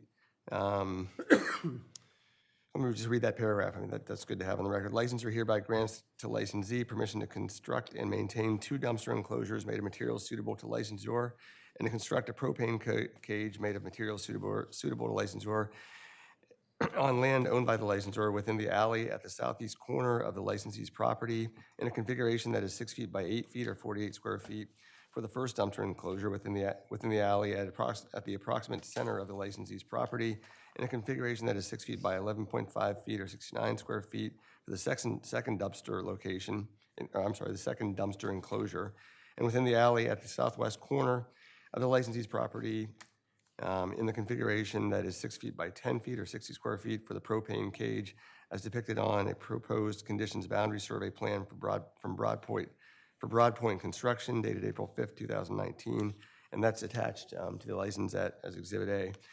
The fee for the license would be, it's a total of 177 square feet. At $1 per square foot, it would be $177 annually. There is, as has been mentioned, a 90-day termination provision that upon the city's notice, the enclosures would have to be removed within 90 days. There's no requirement that it be for good cause or any reason whatsoever. It's solely at the discretion of the city to remove it within 90 days. And that, in a nutshell, is the license agreement. Thank you. On lines 19 and 20, it makes a reference.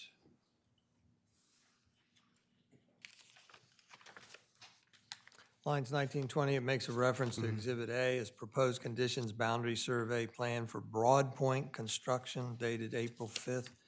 I just want to make sure that you're in agreement that the drawing attached to that is properly identified in written language in the license agreement. It is. Because the word Broadpoint's not on there anywhere. This is a survey by Foresight. If I may, Mr. Mills? Yeah. The proposed Exhibit A, which is the site plan, in the right-hand corner above Foresight's signature block, I think what was intended was the title, that's the title of this document, Proposed Conditions and Boundary Survey Plan for Agave Restaurant. I think that's what Foresight called the survey. Yeah, but what he's mentioning is that the previous survey, I think, may have been done by Broadpoint. This one now has the business Foresight Services on it, so that should be changed. See, I have one that probably nobody has that I got from Building and Licensing because I was trying to link it to the written word in here, and it actually says Broadpoint Construction Foresight in it. But then embedded and attached here, this one is only Foresight. And I just want to make sure we are identifying the proper document in the license agreement.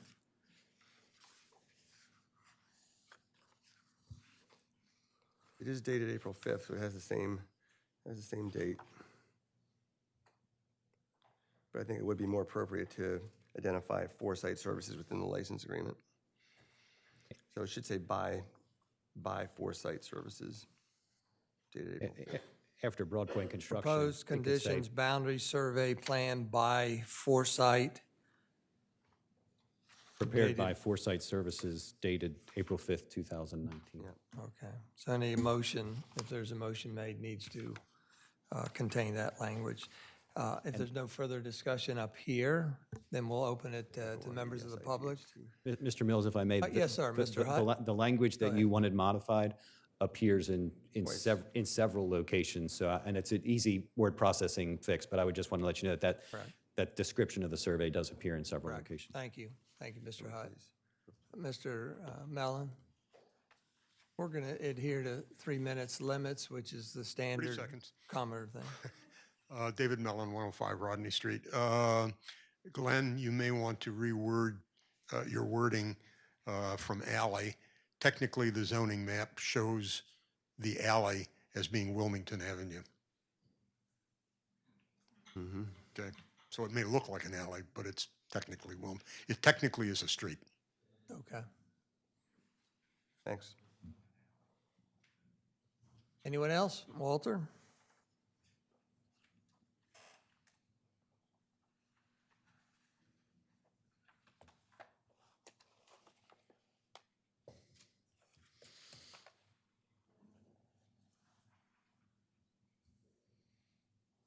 Good afternoon. My name is Walter Birmingham, 123 Hennepin Avenue.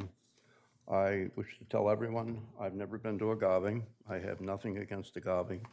I'm just trying to see things brought in some kind of compliance to black and white. I have attempted to find the truth out of the middle of all this.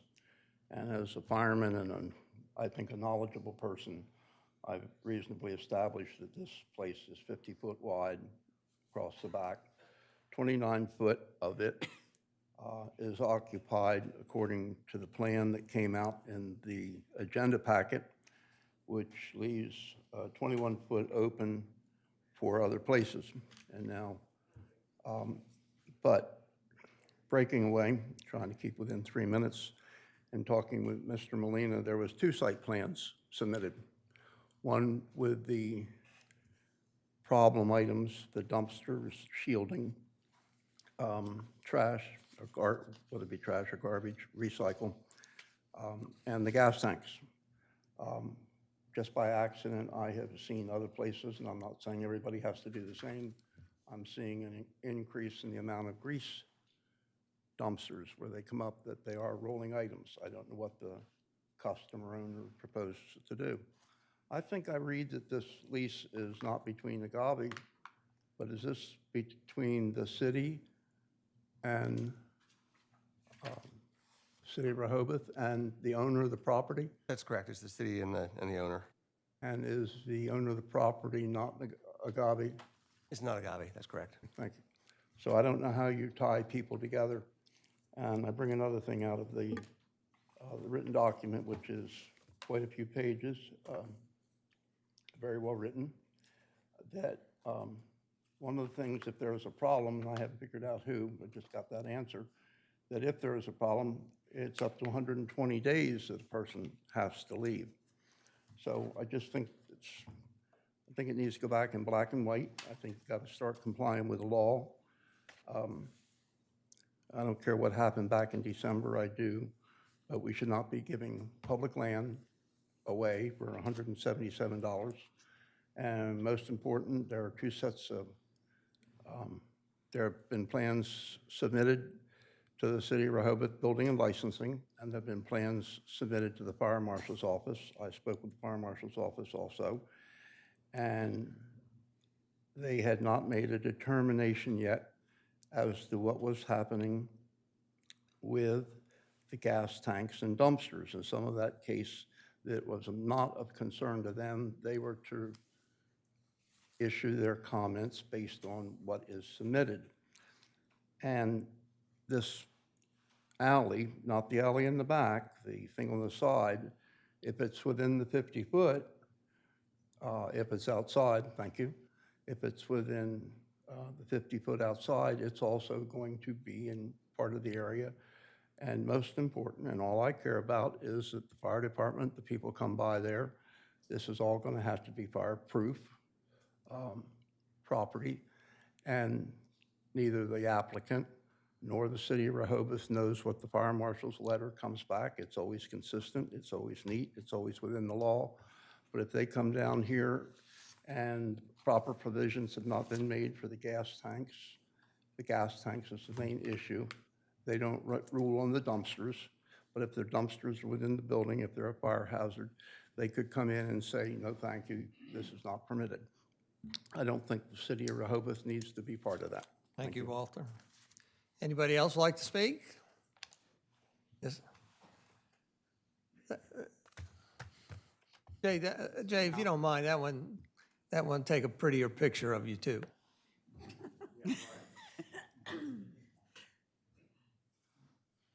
You should not even be having this discussion. To allow a new... Your name? Jay Legree, I live on Prospect Street. To allow a new structure to be built with the stipulation of encroachment, you shouldn't even be having this discussion. You heard Mr. Hutt say what his feelings were. Well, if everybody else is doing it, why can't I? Well, that's going to continue. You're just going to propagate the next guy to say, Agave sits in the alley. Summerhouse sits in the alley. Why can't I sit in the alley? We got to get everybody out of the alley. That's your problem. We need to figure that out. Thank you for your time. Thank you. Thank you, Jay. No, you won't listen to me, but thank you. Thank you very much. Anybody else, please? Yes, ma'am. Take the lectern, state your name, please. Barbara DiMaggio, Hanalopen Avenue. I just think it is, I find it ridiculous. I don't know if anybody else here finds it ridiculous that they've been trying to get a license since December. I mean, this is crazy. I mean, do we want businesses in the town or do you not want businesses in the town? And if you don't want them to have their dumpsters in the alley, that's great. Then make everybody else take their dumpsters out of the alley. It's easy. Put that, go ahead. Let the law go down there and make everybody move their dumpsters.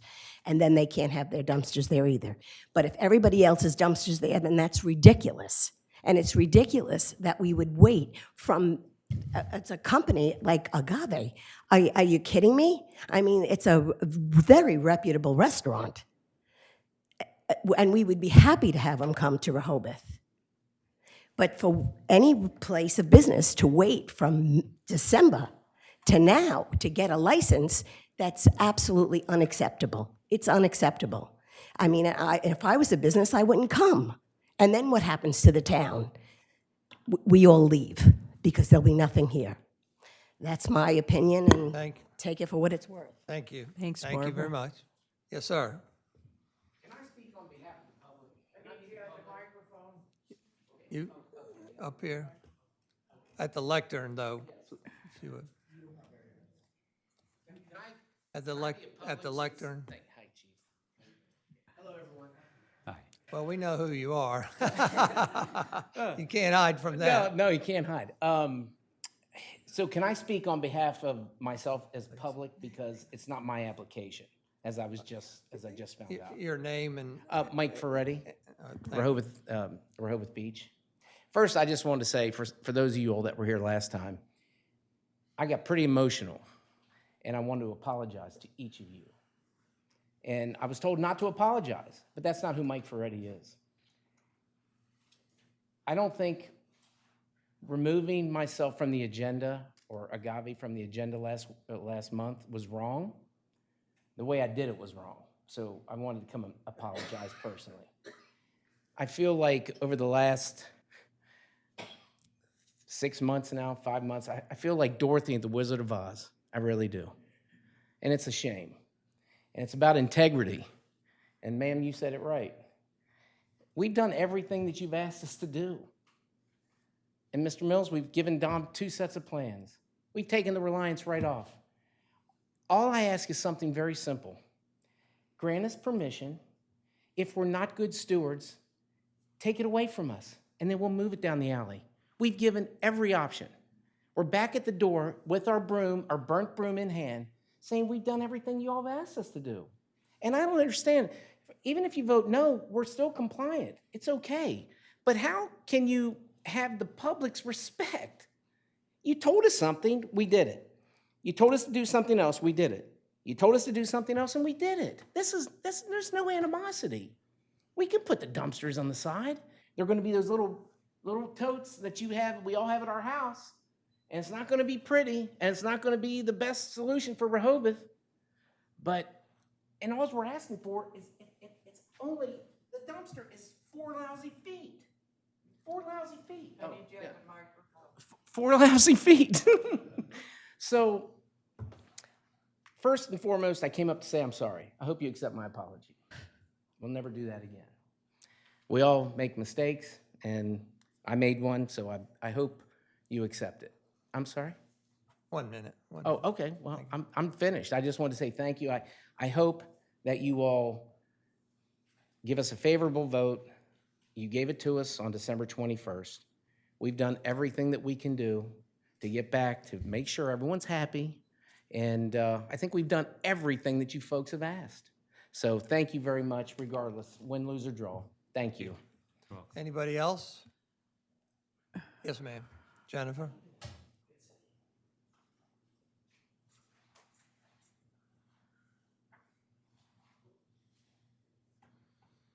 We'll make you go over there too. There you go. Thank you. My name is Jennifer Duncan. I live at 68 Kent Street in Rehoboth. I actually came for the clear space thing, but I can't stay. But listening to the agave issue, maybe there's a middle road for both your concerns and their needs. If other people, restaurants, whatever, do have waste cans out in the alley, and they have been there for some time, that's if, then perhaps a provisional, temporary, let them put their cans in the 4 feet of the alley while you all do some kind of review of exactly what is in the alley and who is actually in violation. I'm just throwing that out, as maybe that helps to resolve the issue for both sides. All right. Thank you, Jennifer. Anybody else? If not, we'll close the public comment period of this. It comes back to the commissioners for discussion, or somebody can entertain a motion. I'd like to make a motion that the Board of Commissioners approve the agreement between the city and 232 Rehoboth Avenue LLC as per the license agreement in the packet regarding the encroachment, approving the encroachment of 2 dumpster enclosures and a propane cage in the right-of-way along the southern boundary of the property located at 230 Rehoboth Avenue, with 2 changes to the license agreement, as we discussed today, replacing Broad Point with Foresight and correcting the name of the street. It may not be 2, so I would say any throughout the application. So we have a motion on the floor to adopt, essentially adopt this license agreement. Second.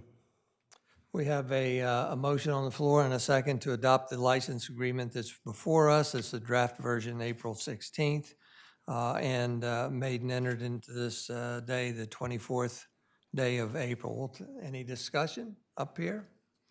If not, then we'll do a roll call vote. Commissioner Sheffer? Aye. Commissioner Coluzzi? Excuse me, I'm going to vote no. And I think I made myself clear at the last meeting. These are lands belonging to the public. This is a brand-new construction. To me, there should have been no reason why this hadn't been planned for in the beginning. I think Mr. Mills said it well, that the first thing, you're drawing the perimeter of the building, you would accommodate the trash and the propane needed. Nothing against agave at all. I love them. I go there in Lewis, but I feel responsible representing you, the public, of not taking public lands. So I vote no. Commissioner Schlosser? Aye. Commissioner Sharp? No. Commissioners Byrne? I vote no for the reasons I said earlier. I think Agave came up with a solution tonight, that the dumpsters, even though they're smaller, maybe less efficient, less functional, can fit on the side of the building on the private land. And the chair also votes no, so the motion does not carry. Thank you very much. I would like to reiterate what Commissioner Burns said earlier, that I hope the administration walks that alley, takes a look at it. It's backs of some of those businesses are pretty disgusting, and maybe we need to consider pursuing license agreements with the others there. But thank you very much, Mr. Hutt. Thank you. We're going to take a very short recess. I'm recusing myself voluntarily from the next subject, so have a good rest of the meeting. All right, thank you.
We're going to start the meeting again. Let me have that hammer.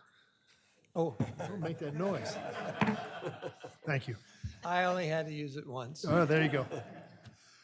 Before we actually get into new business A, I'm going to jump back to David Mellon, the Planning Commission, to go into his report of his recommendation from the Planning Commission, if you could. You ready? Yep, I'm ready for you.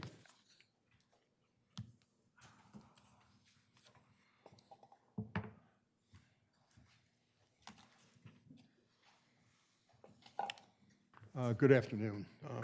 Sort of a long day for you guys. Let me just make a couple comments.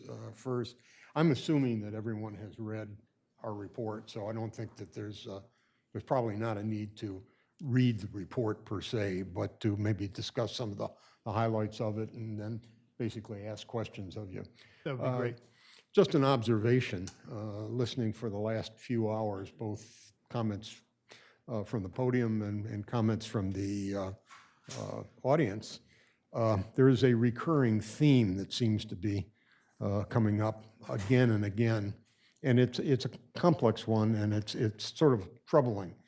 But we have a lot of applications that come before the Planning Commission and apparently before you that are not code compliant, and this is disturbing because it appears that a lot of people just are not paying attention to code. They're basically saying, let me build what I want to build and give me a way around it.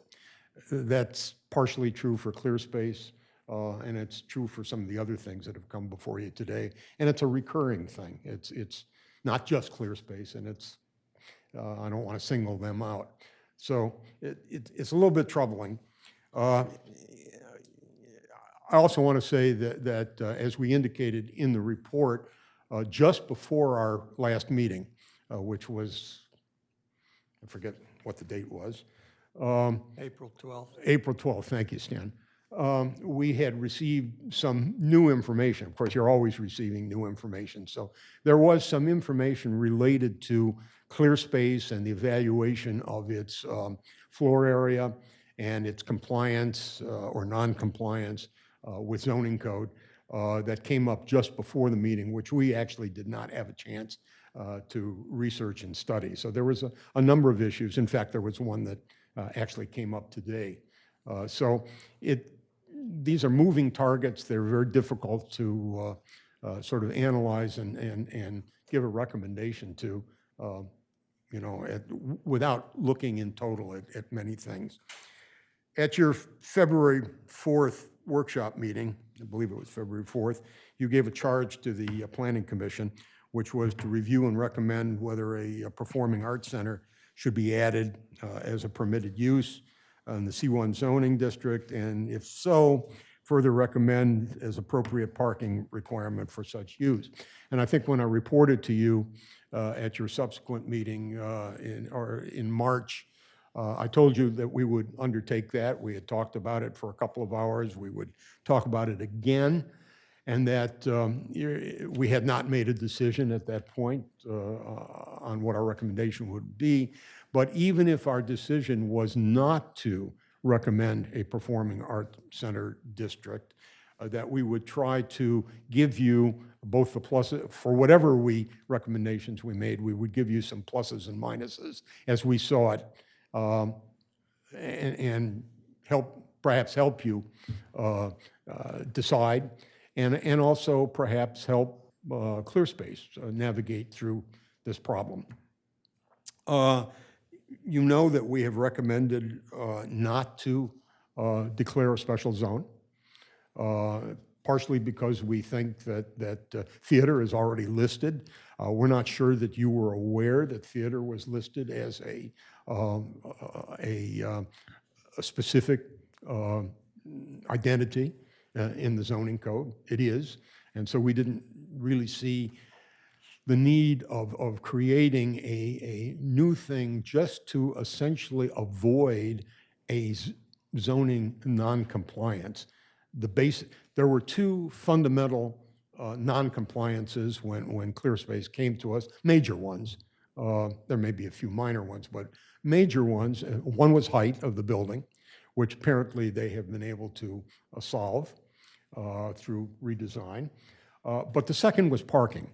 And parking clearly did not even come close, depending on your interpretation of our given codes, did not, no matter how you looked at it, did not come close to meeting compliance. And so it was somewhat frustrating to us. So what we have done in the report and in our deliberations is basically look and say, okay, there are some options available potentially within the existing code that will keep us away from spot zoning, will keep us away from really modifying our code, to give them some flexibility to perhaps solve the parking noncompliance, which is huge. It's not as if it's a few percent away. No matter how you look at it, it's way off from at least what our code requires. We've also pointed out to you that there are, as you look at the code and try and interpret the zoning code, there are some issues, if you like, of either interpretation or at least the way the code is written that perhaps are not the fairest in the world. For instance, we pointed out this sort of cyclic thinking that basically the code says you will include the parking area in floor area when computing floor area to determine parking. So it's sort of a cyclic thought, which is a little bit crazy. The more parking area you add, the more parking spaces you need. And as we pointed out, probably, it's not in our code, but it is in other codes, other city codes, probably a better way, not just for clear space, not for a theater, but even for some office buildings that require parking, other projects that require parking. It's probably better to compute parking based on the number of people that actually require parking, not on a square footage. And I'll give you an example of that. You could build an office complex, okay, and by definition, we would have to compute so many parking spaces. Well, you take a given size building and maybe it's going to be occupied by a doctor, and he's got a couple nurses, and he's got a couple assistants, secretaries, et cetera, and then there'll be some patients. That requires so much parking. Exactly the same space, exactly the same building could be used as a, quote, boiler factory phone bank and have 50 people, sitting side by side placing phone calls. So it's the number of people that are there, it's really not the square footage that we ought to be thinking about. Now, that's not the way our code is written. I would also point out that there's another sort of penalty in our code that contributes to the calculations of the total floor area for the clear spaces proposed, and that's the height limitation.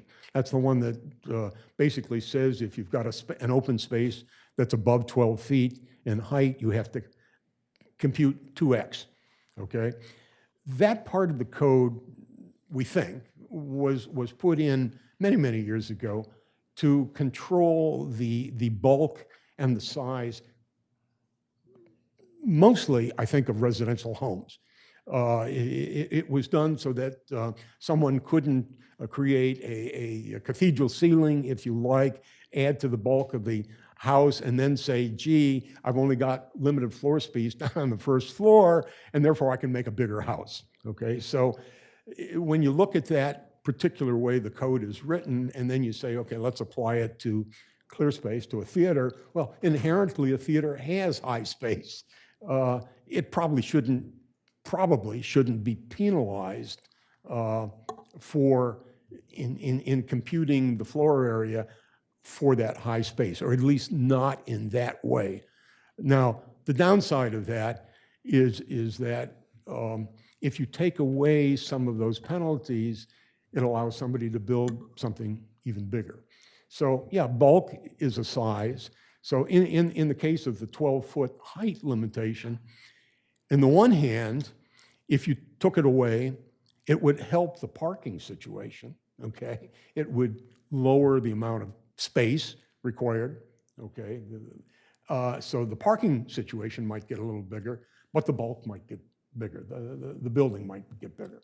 So these kinds of changes to the code that are perhaps being proposed, you really have to think out very carefully because the implication is not just for this particular application, it's for a lot of applications.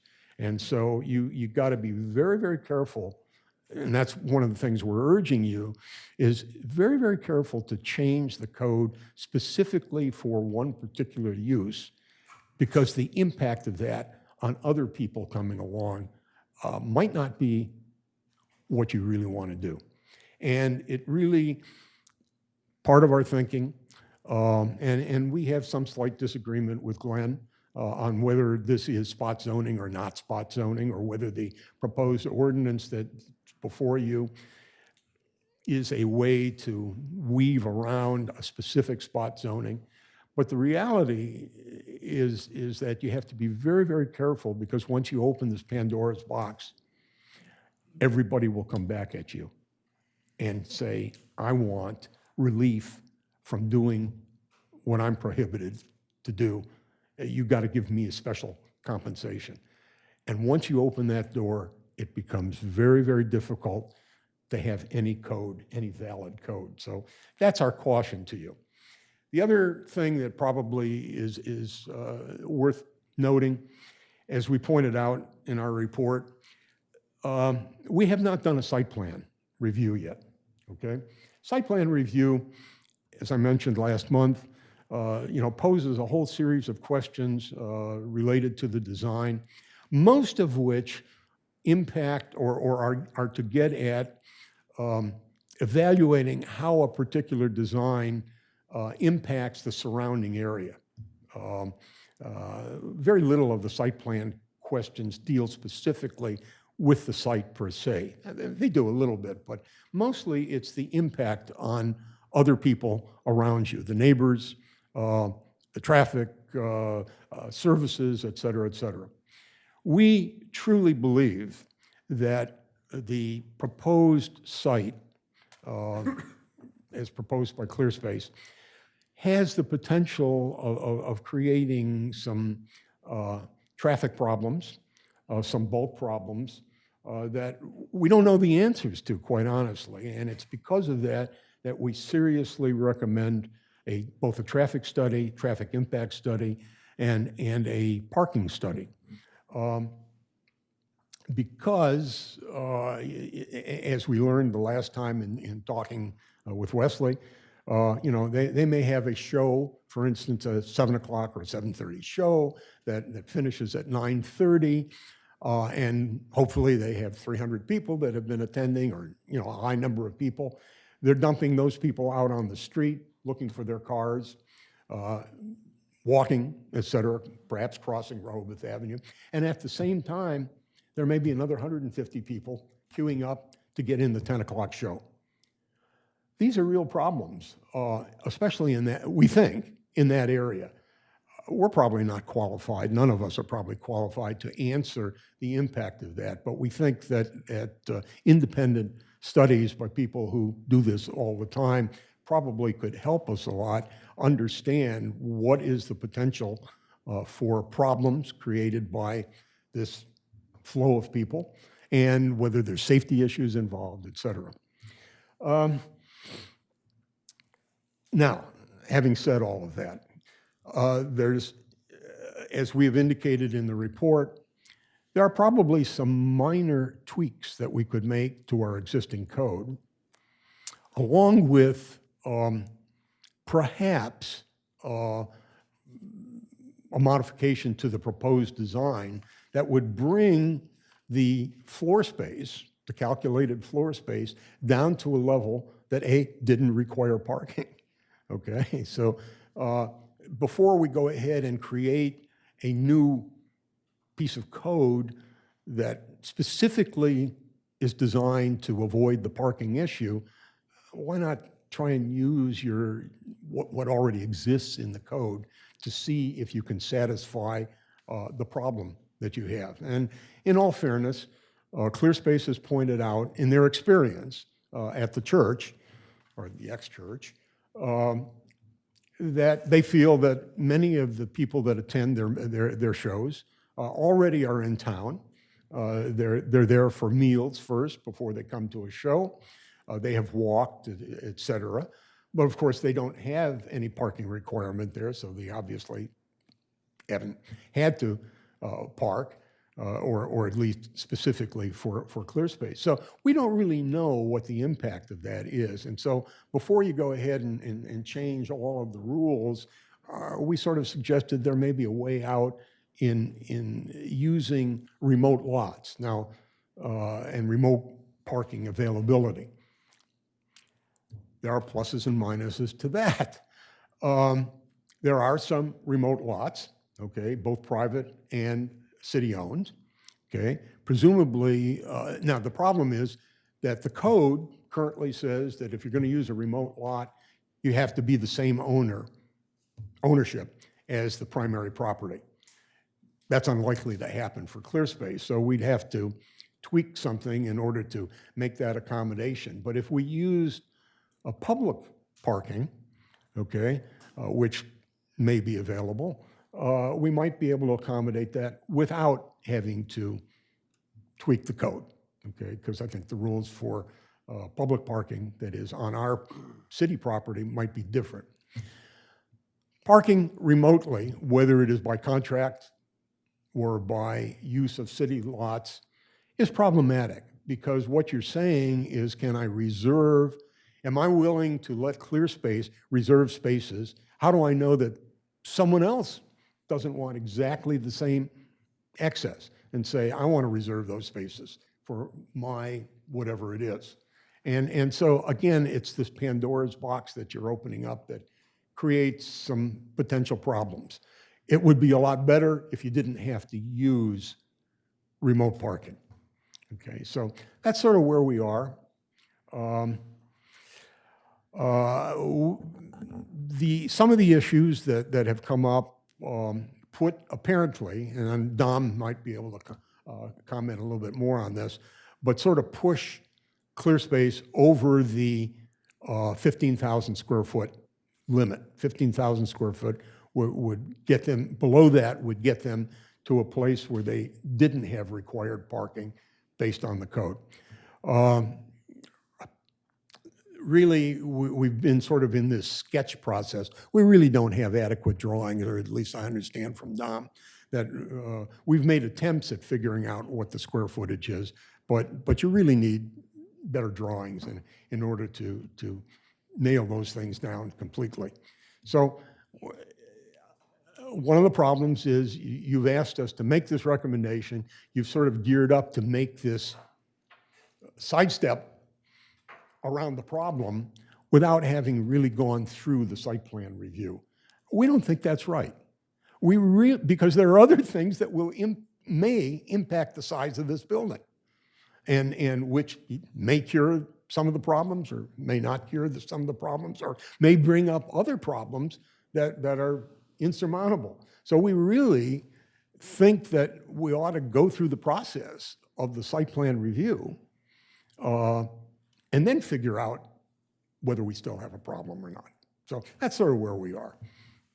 Okay. Thank you. Any questions? Or, we've made recommendations. We've tried to summarize them. We've tried to be open and fair, but it's an issue where they essentially came to us with a non-code compliant request, and that's difficult to deal with, quite honestly. Thank you.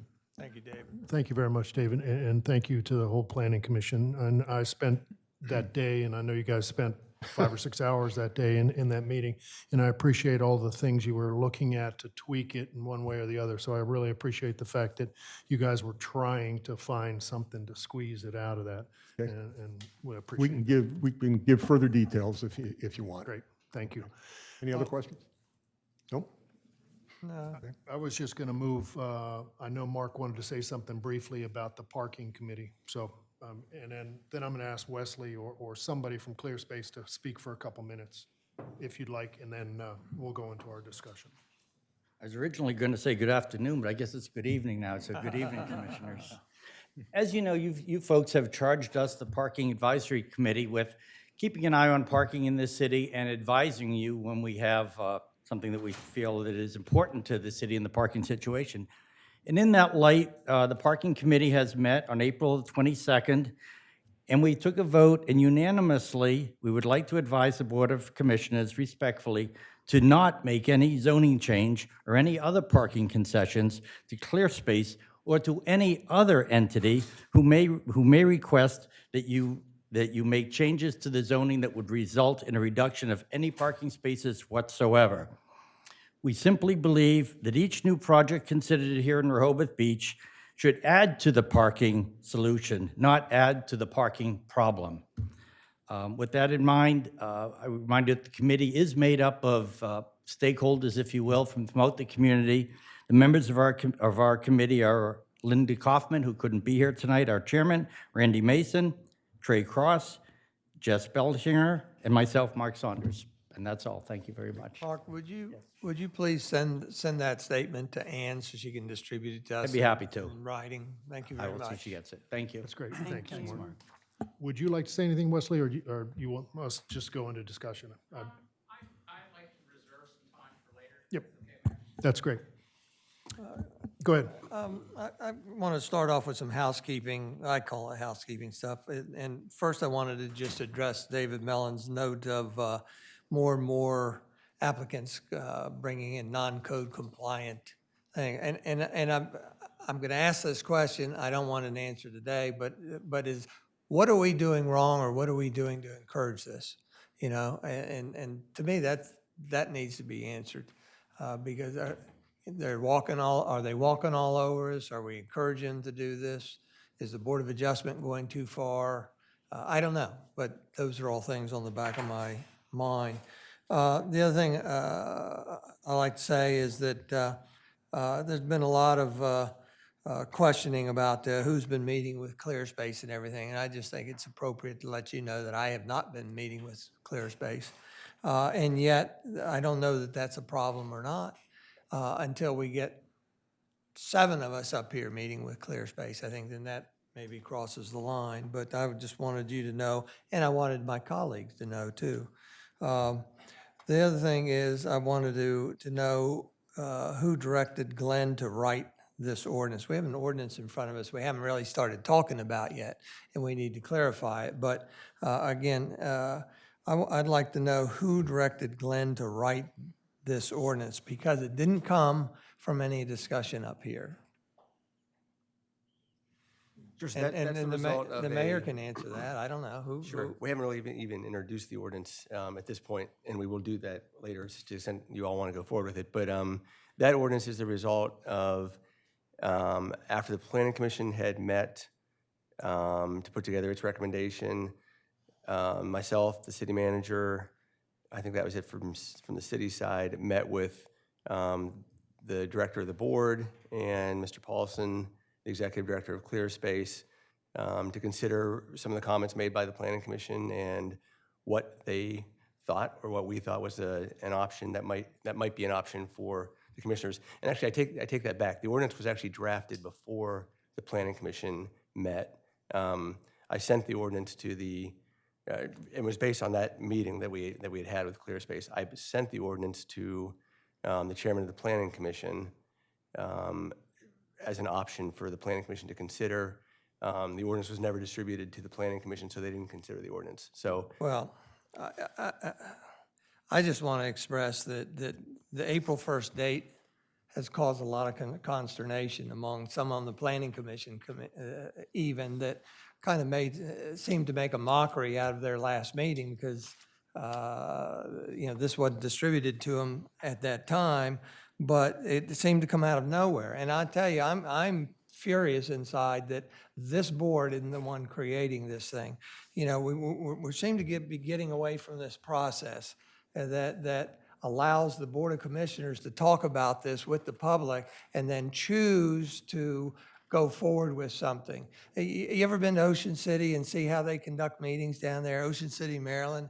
The board actually votes on something, get to the point where they discuss it and vote on something to direct the city solicitor to create the ordinance, not ahead of time. And I can go back to a rationale for this, for me, is not paying the city solicitor for something that this entire board or the majority hadn't agreed to. An example goes back to the LLC. Before we could even talk as a board about that, two commissioners spent a lot of Glenn's time writing up the LLC thing, which we spent thousands of dollars for, and we didn't agree with it in the end. So I just wanted to share that I'm very disturbed about this process that seems to disallow us to have input on what's formed.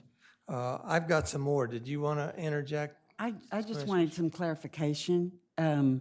So Glenn, in your answer, did you take it upon yourself to draft this ordinance? I think it was the city manager and I agreed that I would draft an ordinance. Okay, thank you. Yes. You want to discuss situation? Well, I just wanted to vent. I feel better now, so. Good, good. Glad to hear that. But I hope it doesn't happen in the future. I mean, it just can't be circumventing this board up here. Well, the other thing is, at some point, I guess we want to discuss the ordinance, because I've got questions how it's written. Absolutely. I mean, we've been discussing this subject, I don't know what, it goes back at least 6 months, 9 months or so. And the public's been very vocal on both sides, as you can see by the number of letters that we have in the correspondence today and stacks of them that we have previously. And it's obviously something that we've all been talking about. I think we've all kind of given our points of view about the concept, and most of that's been positive. But the fact is that, a lot of people feel like, okay, there's zoning code situations here that aren't met, and so no, you can't do it, because if you do it for one, you're going to have to do it for the next 5. So, I mean, that's probably why this thing even started. It's kind of to give us a base. Well, I mean, obviously, the Planning Commission did have the charge. They gave us their recommendation. It's now in front of us. They gave us the recommendation a few days ago, and obviously from that meeting. And so I think now, maybe the ordinance got drawn up too quickly, but I think we're now at a point of discussing the path forward. Well, I think that's a bunch of malarkey, that this reflects nothing that I have said. This reflects nothing that I have heard up at this board. And so I can't believe you're defending this process that takes us out of the process. As I understand what you're saying we've looked at the Planning Commission's recommendations, and as a board, we're looking for a path forward. I don't think it necessarily includes this, Stan. No, but why are we investing time in doing this until we have that discussion? Well, I agree with you with that. I mean, I think that I have a lot of opinions on this whole situation. I don't agree a lot with what Mr. Mellon said. I attended that 6-hour meeting. I think that I could go into a whole diatribe about it right now. I don't know if you want me to go into it now, or where I stand with this, where I think we should be going in terms of the path forward. I mean, this whole idea of parking, I think we're just not looking properly at where we are going as a city. We need, what's the future look like? And personally, and I've thought this, I think parking up there is dangerous. I don't think there should be any parking that's my opinion. What does that mean? No parking on site? On site, no parking on site. Because I don't like the idea of people pulling out onto the avenue. I think if you got rid of the far ×2 in the area where they're where the hall is, you probably could be in that situation. I mean, Can I just interject something? sure. What we're here for today is to talk about whether or not a performing arts center as permitted use, and whether or not we wanted to move, honestly, to be a little more succinct with the language, move toward an ordinance. What I see that we've got in front of us, unless I'm not reading this correctly, and please correct me if I'm not accurate, what we've got in front of us is a perspective from the Planning Commission that tells us that, because we asked them, that a special district is not their recommendation. So if we take this in its most narrow interpretation, and I do think we probably all have lots of opinions and lots of questions about process and the optics of showing ordinances that may send a message that we don't want to send to our public because we haven't had the proper discourse on something. For me, for today, I think it makes sense, and that could be just for me, to stay a bit focused on The idea of on just the idea of, do we need to move forward or not on a special district? And it seems like what we have in front of us tells us no. Oh, it tells me no. Well, What we have in front of us, meaning the Planning Commission's recommendation? Yes. Yes. But not the document itself, Correct. just the Planning Commission's recommendation. And I don't agree with that. I think the idea of having a performing arts center designation makes sense. I do. Well, I need help there because the proposed ordinance in front of us, it's a support document, has two components to it. One is designating a certain area as performing arts center. And then the second is giving exception to on-site parking, okay? Can I just But correct the one thing? Performance Arts Center, I don't get it.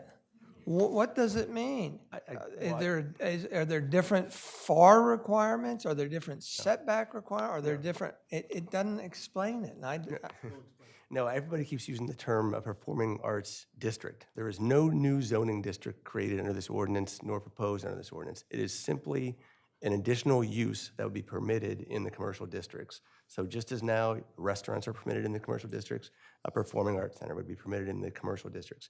It's not a new district. That would take a lot more effort and a lot more discussion and consideration.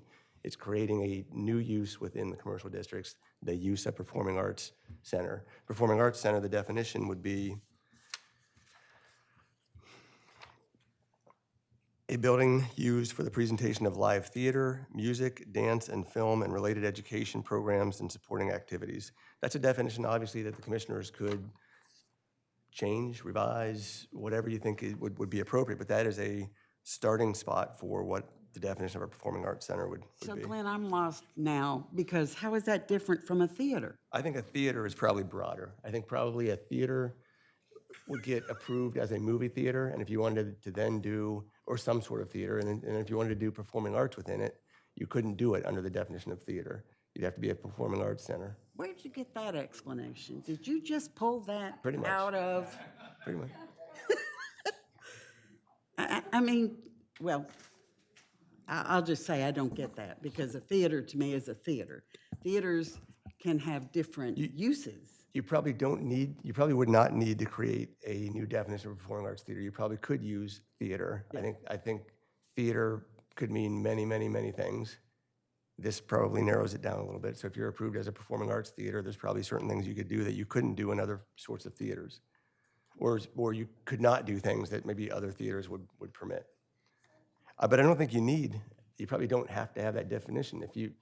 If clear space is a theater under the use definition of theater, then it is. I mean, the issue all got started, if you recall, because although theater is a defined use within the commercial district, it wasn't entirely clear under the parking provisions what parking requirement would apply to the use theater. That's where it all came from. I hear you. First of all, Susan Gay on the Planning Commission, that's why I'm here. I'm wearing that hat today because we've discussed this for so many hours. When it first came to us, there was no question that it was already permitted in the code. It wouldn't have come to us if it wasn't permitted in the code, if it wasn't a permitted use. Theater's in their name, the Clear Space Theater Company, so nobody ever questioned that. But you just said one other thing there that you talk about that, how there was no parking requirement, and it's true, and I'm the one that started that debate because I came to the November meeting with some information about parking related to seats and other communities. I didn't do that to change the code. I did that to give us a baseline to go on, to compare our code to those kind of provisions. And I will also tell you that, yes, it is true that theater doesn't have parking requirements in the code. There are 14 other permitted uses in C1 that do not have specific parking requirements. That's just our code. It's based mostly on square footage, except for restaurants and offices. But anyway, so theater's not the only thing in our code. Most permitted uses don't have specific requirements that aren't square footage related. Just want to throw that.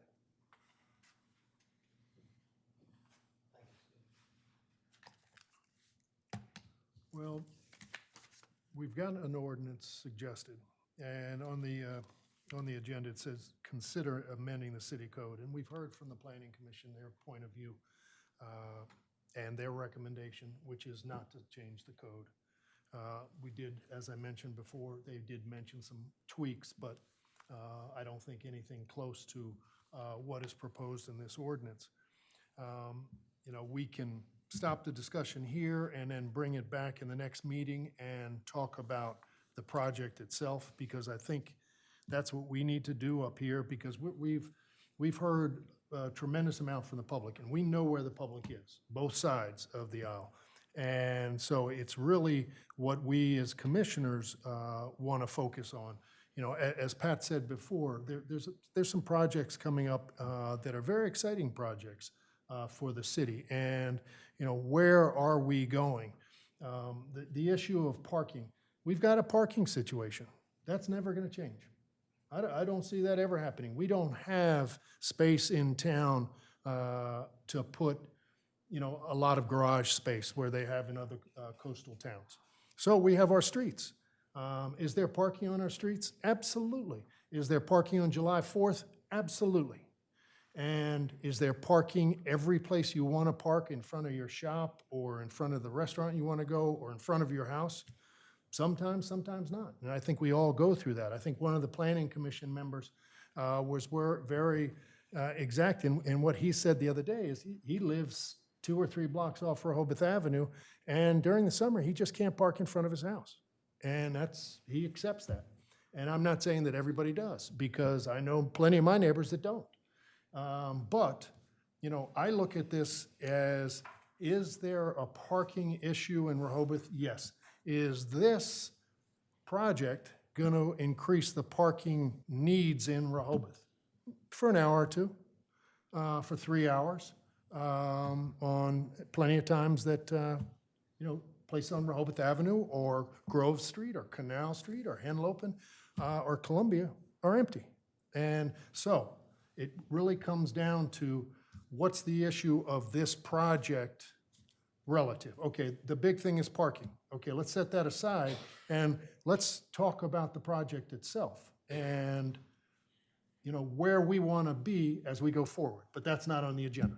So Mayor, and I realize that's not on our agenda for today, but this is what I find confusing.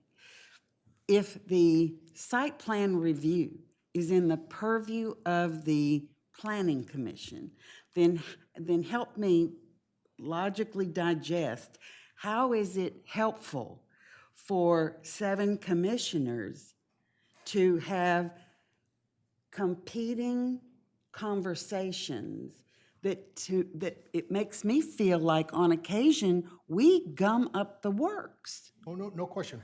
But with so I'm just confused process. No, absolutely. Well, I look at this, they've been in front of the Planning Commission. The Planning Commission said, the way you got it, not a shot. No, No. Please, please, I'm talking. Go ahead. Not a shot meaning based on what you have in front of you, it doesn't work. And so my feeling is, okay, knowing where they are, and not to take away all the discussions that they've had, because they are more the site plan review and whatnot. It's conceptual. Is this something that we want? Because we can make the decision that maybe this isn't something we Well, want. I'd like to tag on to what Tony said. And I believe that ClearSpace broke away from the Planning Commission prematurely. And that some of us, or the city administration, interfered sooner than they should. And so I would say it's premature for me to act on this whatsoever, and that it ought to go back to the Planning Commission for site plan review and the parking and the traffic studies exactly as they want. Well, the whole idea of this parking and traffic study, to me, doesn't make any sense. And yeah, do we need a parking study? We already have one. Do we need a traffic study, more to the point? Yes, we need one, but not for ClearSpace. It has nothing to do with ClearSpace. It's the entire city. We need a traffic study. We need to understand, are there one-way streets that could improve life here for us? That's the kind of thing that we need. I don't think we should be, somebody suggested that ClearSpace pay for a traffic study. It's not about ClearSpace. The traffic study is about the city, period. And to be clear, on site plan review, you cannot submit an application for site plan review. Well, DUM cannot, the building inspector cannot submit or convey an application for site plan review to the Planning Commission until it's a zoning compliant plan. So as designed, that space doesn't provide for enough area for parking. So unless the Board of Commissioners wants to take an action that would relax that requirement, they will not get to site plan review. And that was my point. I apologize the way I conveyed it. I wasn't saying bad things about the Planning Commission.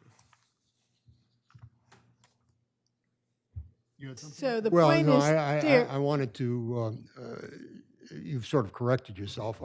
I think in all fairness, we haven't gotten to the site plan review, so we really don't know the impact on the rest of things. We sort of have been detoured by this issue of noncompliance with the code. And quite honestly, it didn't start April 1st. It really started back in December after the first meeting when ClearSpace, Mr. Paulson, went to you and said, can we work on an ordinance to basically bypass these problems? And I think that was perhaps premature at that time. ClearSpace has sort of focused on this one particular site.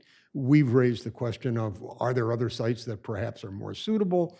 We just haven't gotten to those kinds of discussions yet, nor the questions of what kind of reduction perhaps in the proposed building, which is pretty good size, might help us. There's a whole bunch of other questions. oh, let me ask you something. Why would you suggest that they should look for another space? If they are wanting to purchase this property and want to build there, why is it up to the Planning Commission to suggest that they build someplace else? No, the question, can I answer that, Pat? Sure. The question was not really suggesting that they look someplace else. There were communications to us, okay, letters, which are in the record, to the Planning Commission, pointing out that there was additional available space, other kinds of spaces. And so we asked the question, have you considered these? Okay, we didn't bring it up, someone else brought it up, okay? There was a third, that one was outside the city, quite honestly. That one was along Rehoboth Beach Extended, okay? There was another potential place within the city that we didn't feel it was our job or appropriate to mention, because it's just not appropriate for us to say something about it. But the question was general. Have you considered other spaces? And the reason we asked that is because this is not code compliant. okay? And the only way we can get it off the books and into us for, as Glenn has said, for a site plan review is to come a lot closer to code compliance. And it's not a little bit off code compliance, it's way off code compliance.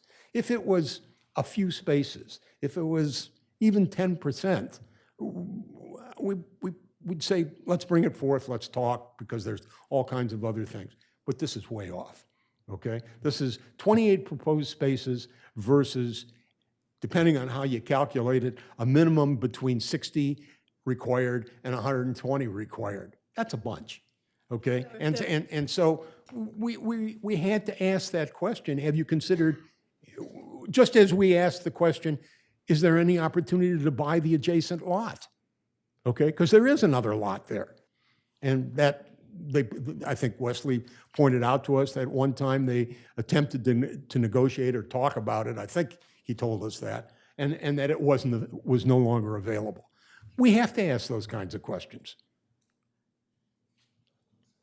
As far as the, just a suggestion about the FAR, I mean, you've all talked about that a little bit. The idea that the performance space, which is probably 2 stories, if that didn't count in commercial 2 times if it's above 12 feet, where would we be then? Well, I don't know the exact numbers because something else happened. And let me just point it out. We noticed, just at the time of our last meeting, we noticed that the computation of space that they were citing for the garage area was, I think, 1,695 square feet. We just looked at the building and said, that's not possible because we knew the floor space on the first floor, et cetera. And we said, that must just be a writing error, something that has been written down improperly. That was our first response. So we then went and measured or did a calculation as best we could. And it turns out that the parking area, depending on whether you include the ramps or you don't include the ramps, is between 11,000 and 12,000 square feet. And then we asked Dom, we asked Building and Licensing, is this possible? Did they make a mistake? They went back, Dom went back to ClearSpace just at the time of the meeting, and they clarified, no, this was their calculation and this was their assumptions. And I believe Building and Licensing informed them, no, that's wrong, okay? So that pushed the FAR even further up, okay? We're kind of getting off track. Yeah, but Pat asked the question about FAR. All of this would come out in a site plan review, and we couldn't get there. But it feels like to me we're going in circles. Because if the site plan review cannot come to you until it's code compliant, is that a true statement? Yes? That's been the history. That's been the history. I don't know if there's anything. I'll take that as a yes, that that's a true statement. So how does one get it?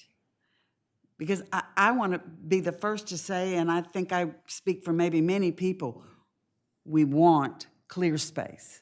We want clear space in the city of Rehoboth Beach. Now, what's the right process to get from point A, which is where we are now, to point B, to keep moving forward to get a mutually agreeable situation? The Board of Commissioners, I think that the Board of Commissioners needs to, at a very broad level, make a determination of whether you want to pursue an ordinance that would really, it doesn't have to be this one, but an ordinance that would relax parking requirements in and around the traffic circle, or whatever you want to pursue, that would allow this project to go forward in that location. If you don't want to do that, then you should say we're not considering moving forward with a ordinance that would relax And parking in that City location. Solicitor? And that essentially would say to ClearSpace.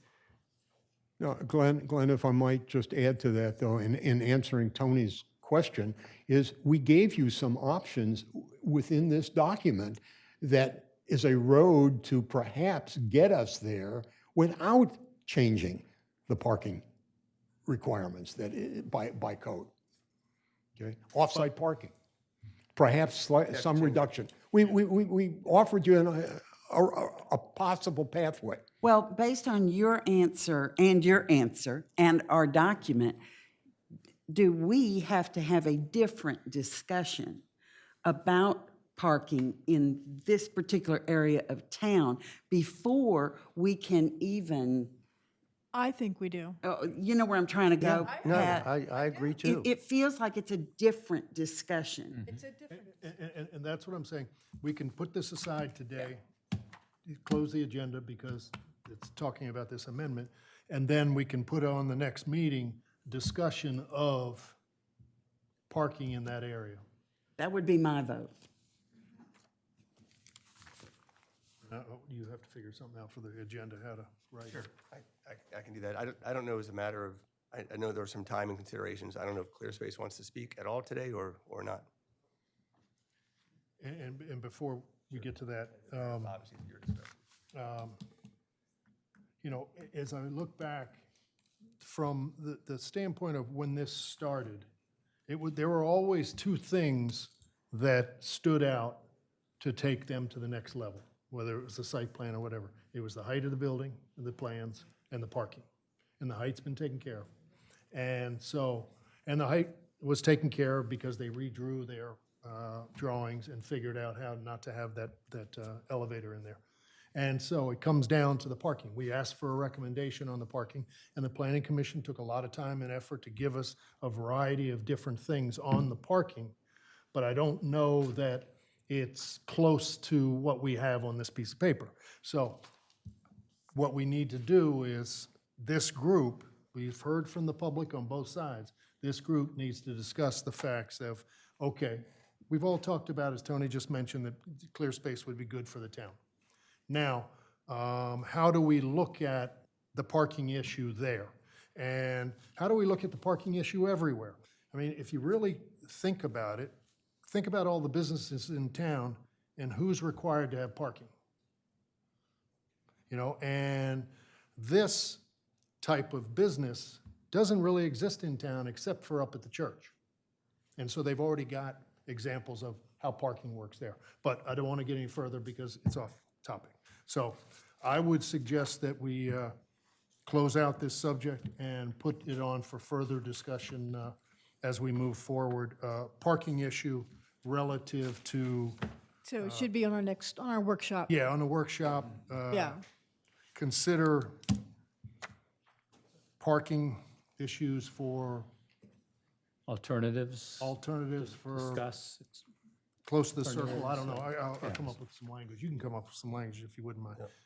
Can I ask a question and just make a point about that? First of all, I'm delighted that you're going to have a broader discussion about that. I'm delighted that we're going to have broader discussions about a traffic study as well.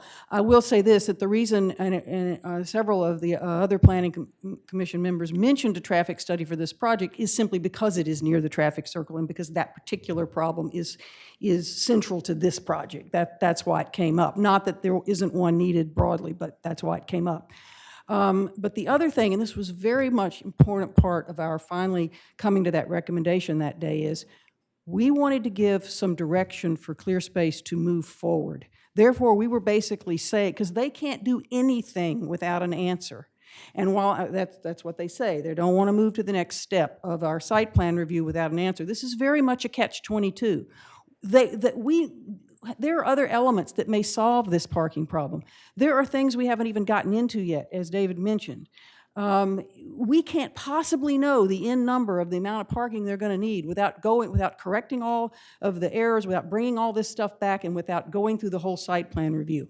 We can't, and we didn't want them to have to wait for that. So what we basically said was, take the footprint you have now, take that underground parking that you've already got in your plan, and let's go from there. That would then allow them to move forward. I don't know whether you're saying they should not move forward and we should not entertain it anymore or what, but our plan was to give them a basis to move forward while at the same time realizing we can't give them a definitive answer on parking. Excuse me, well, I may be mistaken. What I took away from the Planning Commission meeting was you cut down the number of parking, but I didn't hear that you said, oh, there's 28 on site, use 28. I saw that you could only go down to 50% of the parking would be off-site, but you were coming down with the need. But there's other information that we didn't know that day, and we will certainly get into at our next meeting or whenever they want to come back, that changes that equation. And that's the new information that's in Yes. here. Yes, and there's a lot of it. And it basically changes the whole dynamic. Now, they'll have decisions to make as a result of that, but it changes things. And So, Yeah, see, I didn't hear it that way. well, I didn't know it. I didn't know it until the next day. No, but I didn't hear changing all this stuff to get here. I thought you guys were manipulating it in such a fashion to allow them to, okay, come with a much smaller parking space and let's work together on the rest of the Well, stuff. if it were necessary, we said, our recommendation was, look at that. I mean, it wasn't a change the code tomorrow and do it, right? It was a, let's look at it as an option. And so is the document that Glenn put Right, together. all I'm asking is, does this mean that they're still not moving? I mean, I guess I'm asking for them. Does this mean we can't move? Because our intent was to give them something to move forward on, knowing that we cannot have an answer. And I'm telling you that as much time as you spend talking about all of the parking considerations in the city, none of that is going to get them an answer because there are too many other variables that are unknown. I didn't hear it. I was at that planning commission Yeah. meeting, and I didn't hear an answer from you all to say, move, here, we've given you take this footprint of the garage, 28 spaces, you're good to go, keep going. Wesley? I didn't hear that. Did you hear that? I didn't hear that either. Okay, well, No. It was, I heard the 50% thing. yeah, well, right, And but. that came down. I mean, 50% of what came down, which was very nice. Right. But the intent of it, and I read in the paper this week where Wesley said he appreciated our efforts because it gave them some alternatives to move forward. That was our goal. but that's, to me, is different than saying, here, you've got this 28 spaces in the garage, so you can now move forward to site plan review. I didn't hear that. I didn't say move forward to site plan review. I said move forward to addressing the open issues, which then would allow us to move forward to site plan review. Rather than taking it any further, I think we're just gonna, stop. And we're gonna move on, and we're gonna have a discussion at the next workshop for this. And I appreciate if you wanna put in your stuff there, but I think we've heard everything from you guys. Thank you very much. So we'll put that on the next workshop, discussion of parking issues related to a project near the circle. Something like that, I don't know the language, it would be good. With that, that's the end of the agenda. We have commissioner comments, any? None. Quick comment here. It could have come under the Main Street, and that is that the new Rehoboth and Bloom program has kicked off. I've become a very active participant and volunteer, not as a commissioner, but as a citizen. So I can report very briefly. Cindy Lovett, as a volunteer, is chairing and leading that group. 20 large planters have been situated on the beach blocks of Baltimore, Rehoboth, and Wilmington Avenues. They've been filled with soil. Our fire department generously, a couple of days ago, went by and filled the self-watering planters with water. The plants have all been delivered. They're sitting over in Cindy's yard next to Egg Restaurant. Right now, the volunteers are going to be sorting through those on Monday morning, and planting is going to happen on Tuesday. The idea is that it's going to dress up our commercial streets. It's a beginning for Rehoboth and Bloom. So as you see those, enjoy them. Send comments to Cindy and Main Street on thoughts on where this endeavor can go in the future. Great, thank you. I saw you guys doing that Saturday and Sunday. I think that's great. Appreciate that. Any other commissioner comments? Yeah, I've just got notice of a statewide anti-litter campaign launch here in Rehoboth Bandstand, Tuesday, April 30th at 1:45. The governor will be attending. You may know that he's an advocate for Keep Delaware Litter Free. He recently promoted or is promoting legislation anti-plastic bags. And like I said, I just got that notice. I also have a colleague, I'm going to refer to you, Mayor, that state colleague that is big into, she's in some anti-plastic bag council that's interested in approaching municipalities to try to do something with straw, So, plastic so let straws me and add plastic this bags. to everything. So the Rehoboth Beach Farmers Market, we are basically outlawed plastic bags. The farmers market is providing paper bags to all of the vendors, so there'll be no plastic at the farmers market this year.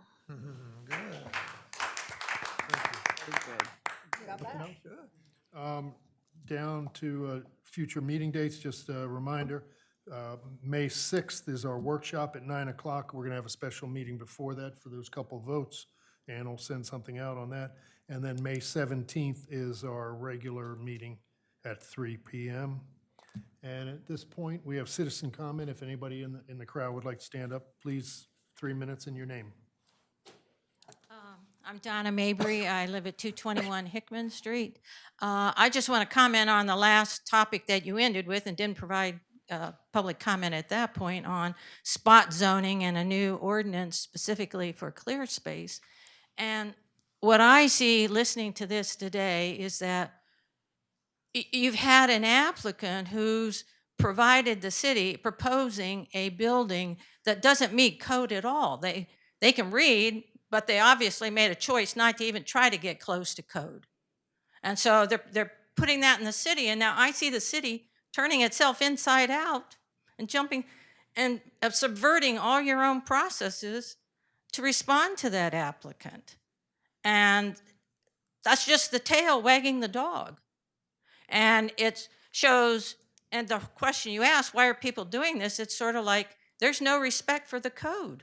People are proposing whatever they want, figuring they can manipulate things. They can go behind the scene. They can use people to get what they want.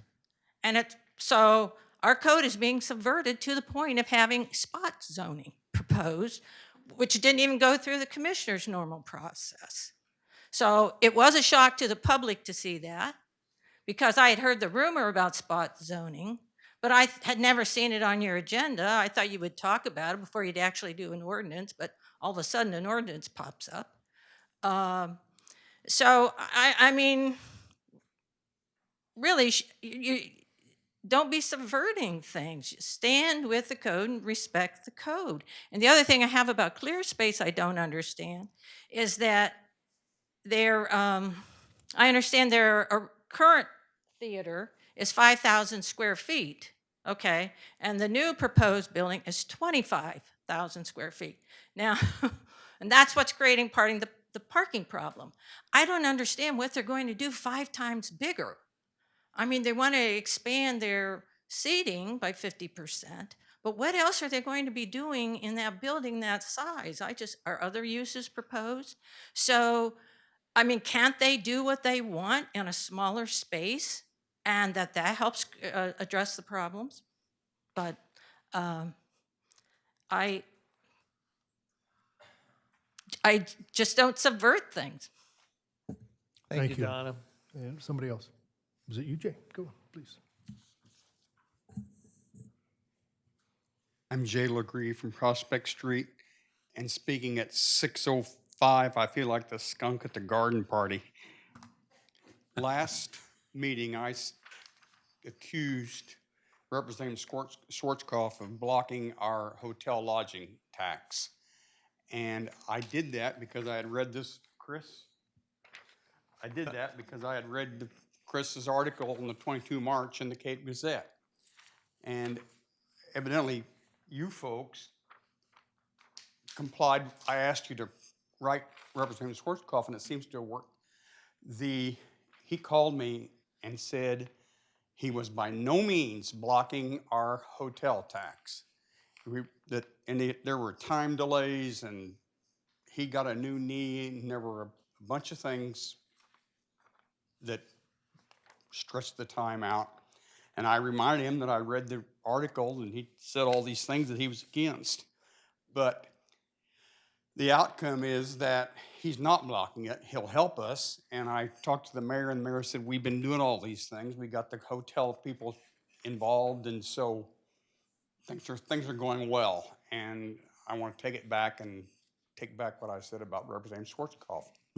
Now, Georgetown just got theirs passed on Thursday, I think. So Georgetown is doing it. I believe Sussex County is, they've talked about it and talked about it. They must be getting close because Representative Schwarzkopf talked about it when he called me. So let's keep pushing on that 3% lodging tax, folks. We really need it. Thank you, Jay. Thank you, Jay. I heard this morning, Jay, that Ocean City is going to like 6%, I believe. I stayed It's a different I think I state. probably said that. I stayed in the Hilton Hotel in Emporia, and they're 10%. Local tax is 10%. Oh, and one more thing. I really congratulate Kevin on, It's gone. he's home sleeping. I really congratulate Kevin on negotiating that extra money for the oxidation ditch and the work they're doing on the headroom. This is a big deal, $3 million, and the county is going to go in with us. And it's just a great thing. So that's $3 more million that doesn't go on the books for the SRF. And I think everything we can save, we got to do it. Thanks, everybody. Thank you, Sorry Jay. about the late. Yeah, just to quantify, it does go on our books. We're borrowing another $1.5 million. It's on our books, but it's not part of the line of credit. So, Thank you, sir. yeah, but it's, yeah. No, we still have to pay that amount every year.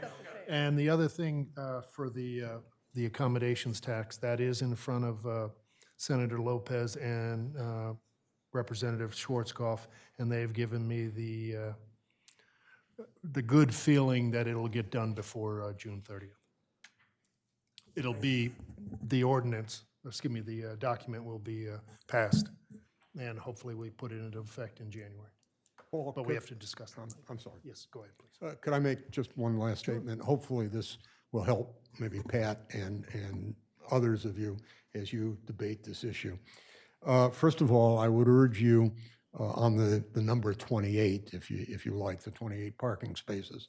You need to talk with Dom, because Dom, again, as new information, informed me that in all probability, the turning spaces, turning radiuses, and the aisles that were defined in the initial sketch plan are probably not adequate, and therefore, for the given size of the building, the number of parking spaces would probably go down. So that's a piece of information that we needed to deal with, and we got, after the fact. The second thing is the 50% rule. What we were trying to do is to stay within how the current code is written. And the current code defines that you can have 50% of parking off-site. And so we started with 28, and we said, okay, that's 56, and so we're looking for essentially 28 spaces or approximately off-site, and how does that compute relative to the various computations of what we think were the required spaces? So we were trying to stay within existing code rather than have the situation where you had to create new code just for clear space. Okay, so that was our intent.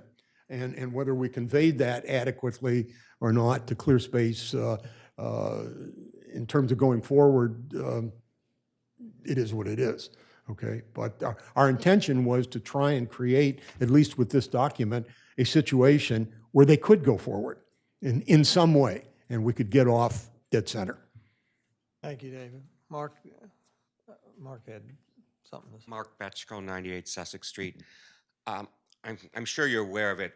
Rehoboth Avenue is a GelDOT road, and if you're going to do a traffic study with GelDOT, it has to be done in the summer, June through August. So I encourage you to really jump on that as soon as you can, so it can be done and it's not delayed another year. And clearly, ClearSpace shouldn't pay for a traffic study. Thank you, Mark. Anyone else? Wesley Paulson, Clear Space Theater. I feel like I know you all so well. I should invite you over to dinner or to my grandchildren's high school graduation or something, since we spent so much time together. I appreciate all the thoughts today, all of the information. As I said in the Gazette, we've learned an awful lot in a short period of time, and on behalf of the board and staff, we're going to take this all back and look forward to continuing to work with you to hopefully keep Clear Space in town. So thank you all for your time. Thank you, Wesley. Thanks. Thank you. Thank you. Anyone else? Not, this meeting is adjourned. Thank you. Thank you. But you know what? turns this on.